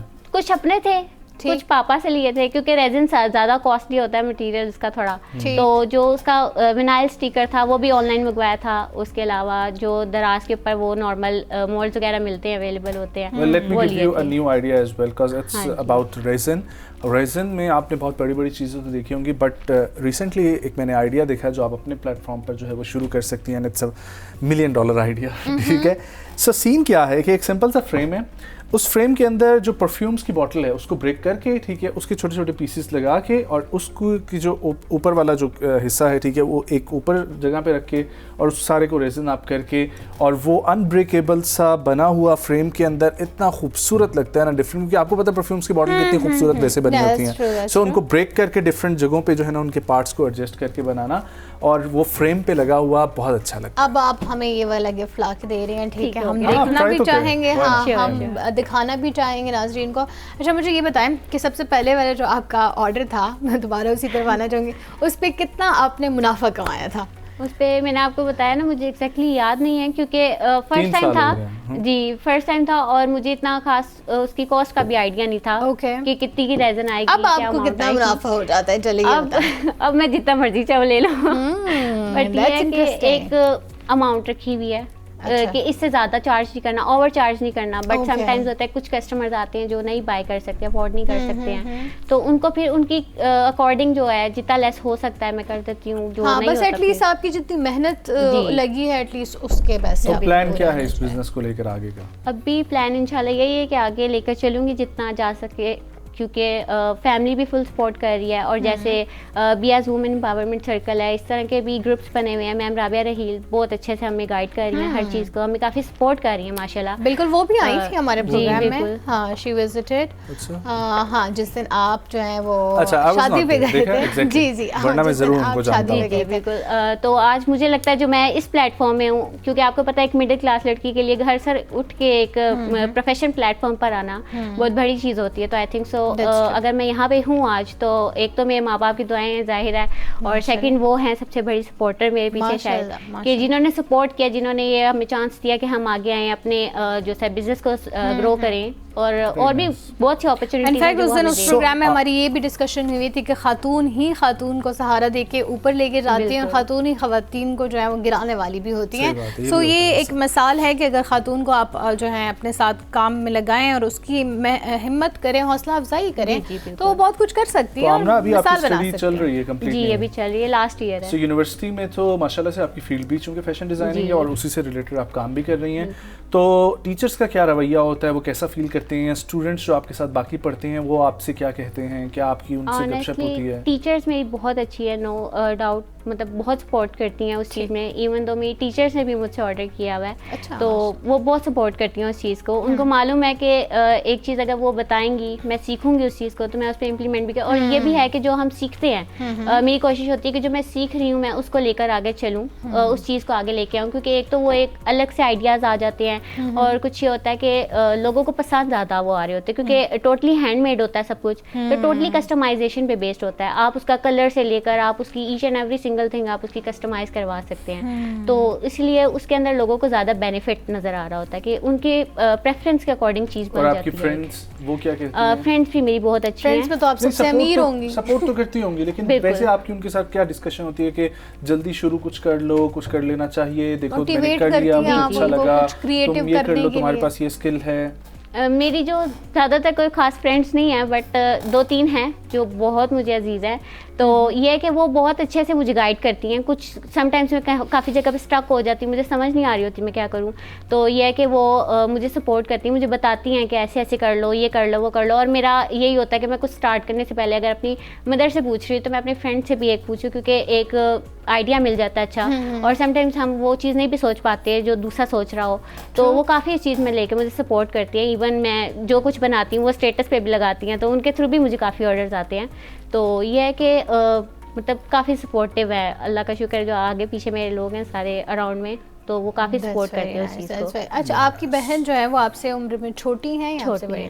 तो आप उसको क्या सिखा रही हैं या आप उसको क्या मोटिवेट कर रही हैं कि ज़िंदगी में अगर कुछ करना है अपने बलबूते पर, तो आपको उसके लिए स्टेप लेना पड़ेगा जैसे आपने 19 साल की उम्र में लिया?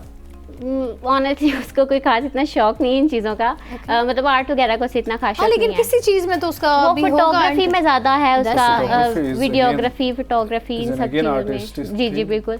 इवन मैं जो चीज़ें बनाती हूँ समटाइम्स मैं थक जाती हूँ तो मैं उसे कहती हूँ कि तुम बनाओ अब इसकी वीडियोज़ वगैरह या पिक्चर्स वगैरह, ठीक। तो वही बनाती है। तो ये है कि मैं बताती हूँ, मतलब उसको जितना मैं सपोर्ट कर सकती हूँ उनको मैं करती हूँ। भाई अच्छा, को सो भी आमना ये भी बताएं कि ये कितना अच्छा लगता है बीइंग सेल्फ इंडिपेंडेंट, और जब आपको घर से पॉकेट मनी ना लेनी पड़े, इनफैक्ट आप जो है वो सपोर्ट कर रहे होते हैं घर वालों को, सो ये कितना अच्छा लगता है। बहुत अच्छा लगता है क्योंकि लग रहा है कि लाइफ में कुछ कर रहे हैं एक्चुअली, क्योंकि जब पेरेंट्स इस स्टेज पे आते हैं कि आपके लिए उन्होंने अपनी सारी उम्र लगाई होती है, बिल्कुल। और कोई एक ऐसा टाइम आता है कि आपको उनको सपोर्ट करना पड़ता है, तो आई थिंक आप 10% भी अगर किसी के कह रही सॉरी अपने पेरेंट्स के काम आते हैं तो वो बहुत बड़ी चीज़ होती है, एक बहुत बड़ी एक अचीवमेंट होती है। आप इंसान इसी को। बारे में बताएं, अम्मी अब्बू को कितना फ़ख्र है कि माशाल्लाह उनकी बेटी इतनी कम उम्र में एंटरप्रेन्योर बन गए हैं, उसका नाम है, वो अपना काम बहुत अच्छे से कर रही हैं, क्योंकि ज़ाहिर है रिश्तेदार भी उनको तारीफ़ बिल्कुल, करते होंगे। ये कि हमारे जो खानदान में है ना, आई थिंक सबसे पहली लड़की मैं ही हूँ जो ऐसे स्मॉल बिजनेस को रन कर रही है। अच्छा, तो माशाल्लाह। मल्टीपल चीज़ें हैं उसमें, और मेरे रिलेटिव भी इस चीज़ को काफ़ी देखते हैं, उस चीज़ को कोई प्रेफरेंस इंस्पिरेशन देते है हैं। आपकी? इंस्पिरेशन अभी तक कोई नहीं है, क्योंकि अच्छा, सेम बिजनेस में कोई इंस्पिरेशन हो, कोई इंटरनेशनली आप किसी को फॉलो कर रही हो तो आपको लगता हो कि मैंने ऐसे ऐसे गिफ्ट डिजाइन बनाने आगे फ्यूचर में? जैसे अब टिकटॉक पे निमी व्लॉग्स हैं, आपने ठीक शायद है। देखे हों। नहीं, वो हमने देखे नहीं है, लेकिन आप कह रही हैं हम जरूर देखेंगे। श्योर, क्योंकि अच्छा। वो रेजन आर्टिस्ट ही हैं ठीक है। और वो बहुत अच्छा काम कर रही हैं माशाल्लाह, शेखुपुरे की आई थिंक वो। बट ये है कि मतलब रेजन आर्ट में आने से पहले मैं उनकी वीडियोस देखा करती थी काफ़ी, मैं फॉलो भी करती होती थी उन्हें, तो अभी भी करती हूँ। बट ये है कि अब मुझे इतना आइडिया है कि वो कर रही हैं काम, तो मुझे भी उस तरह का करना है, क्योंकि वो मंथ के जैसे 50 60 ऑर्डर्स ऐसे लेती हैं माशाल्लाह। तो अभी मैं आपके भी चाहती ऑर्डर्स की हूँ रेशो करूँ। क्या है? ऑर्डर्स की रेशियो डिपेंड करता है ट्रेंड पे, क्या ट्रेंड चल रहा है क्या नहीं। ठीक जैसे है, अभी ईद चल रही थी, जी, तो ईद पे आपने क्या बनाया? ईद पे सबसे ज़्यादा जो इस दफ़ा का ट्रेंड था ना, एक कस्टमाइज इनवेलप्स है हमारे। कस्टमाइज एनवेलप, हाँ जी। एनवेलप इस दफा बड़े चले हैं, इतनी आपने ईद ही नहीं देनी होती जितना महंगा एनवेलप आ रहा था। कस्टमाइज इनवेलप्स थे, हाँ। और उसके अलावा कश्मीरी चूड़ियाँ बहुत चली हैं। कश्मीरी चूड़ियां वाकई में बहुत चली हैं। तो आपने वो कश्मीरी चूड़ियां बनाई हैं क्या? जी जी, कैसे, खुद रेज़न बनाई से? है। नहीं रेजन फिर? से नहीं बनाई, नॉर्मल बैंगल्स बाहर से स्टील की मिलती हैं जो, ठीक है, और उसको भी डिजाइन उसके किया ऊपर, आपने? हाँ जी, उसके ऊपर सारी वायर से खुद उसको डिजाइन किया है, घुंघरू लगाए या जो भी वो बीट्स वगैरह यूज करते तो हैं। आप उसको कितने में बेचती? बाहर तो बिल्कुल वो जो घुंघरू वाले 4 वो मिल रहे थे ना, कितने कड़े। मिल रहे थे?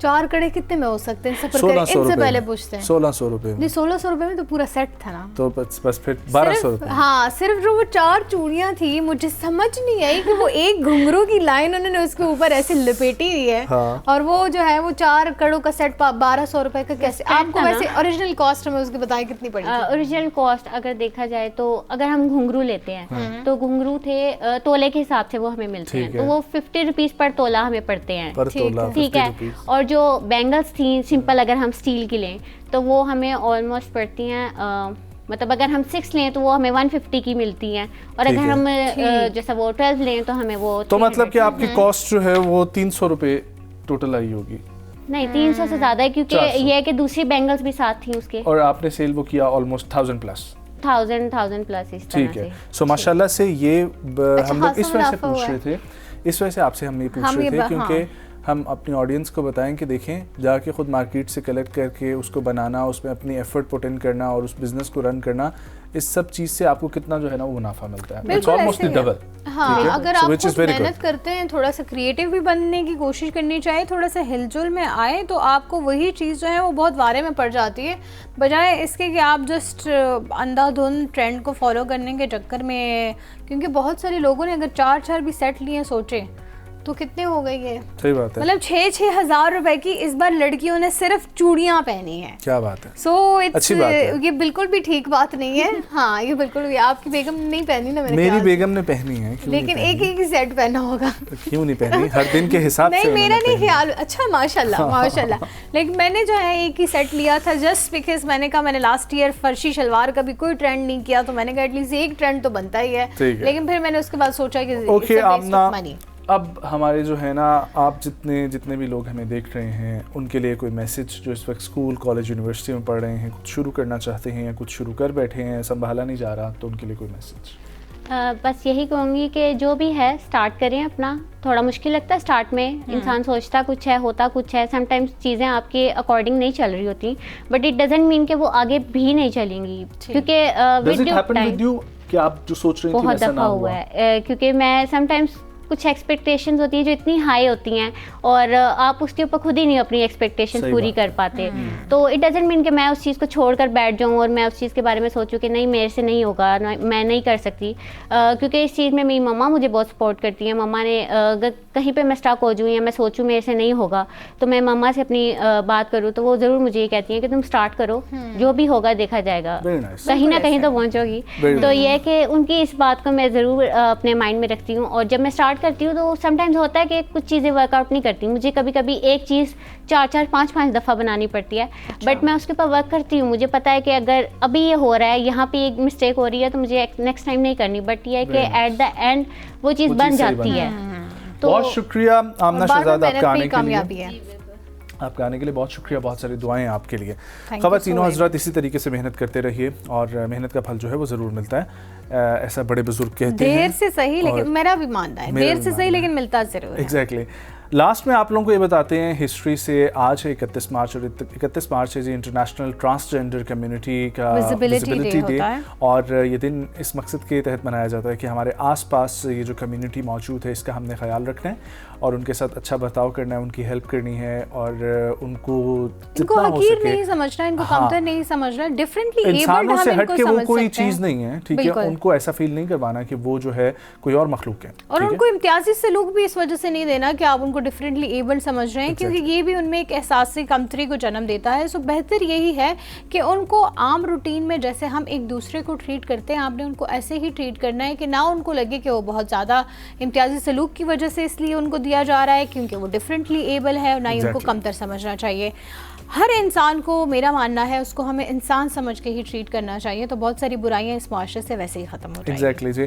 और मुझे बड़ा अच्छा लगता है कि जब मैं डिफरेंट देख रहा होता हूँ ट्रेंड्स, और उसमें मैं ये देखता हूँ कि हमारे इस्लामाबाद की एक ट्रांसजेंडर फिगर हैं, ठीक है, सब उनसे काफ़ी वाकिफ़ ही हैं, सब जानते हैं उनको, बिजली बाजी, जी जी, ठीक है, और वो F10 F11 में जो है ना वो आपको कहीं ना कहीं ज़रूर मिलती है, और बड़े अच्छे के साथ उनके साथ गपशप हमारी भी होती रहती है। और बहुत सारी बच्चियाँ मैं देखता हूँ कि जो इन्फ्लुएंसर्स हैं वो उनके साथ वीडियो बना रही होती है, उनके साथ हंसी मजाक कर रही होती हैं, खेल रहे होते हैं।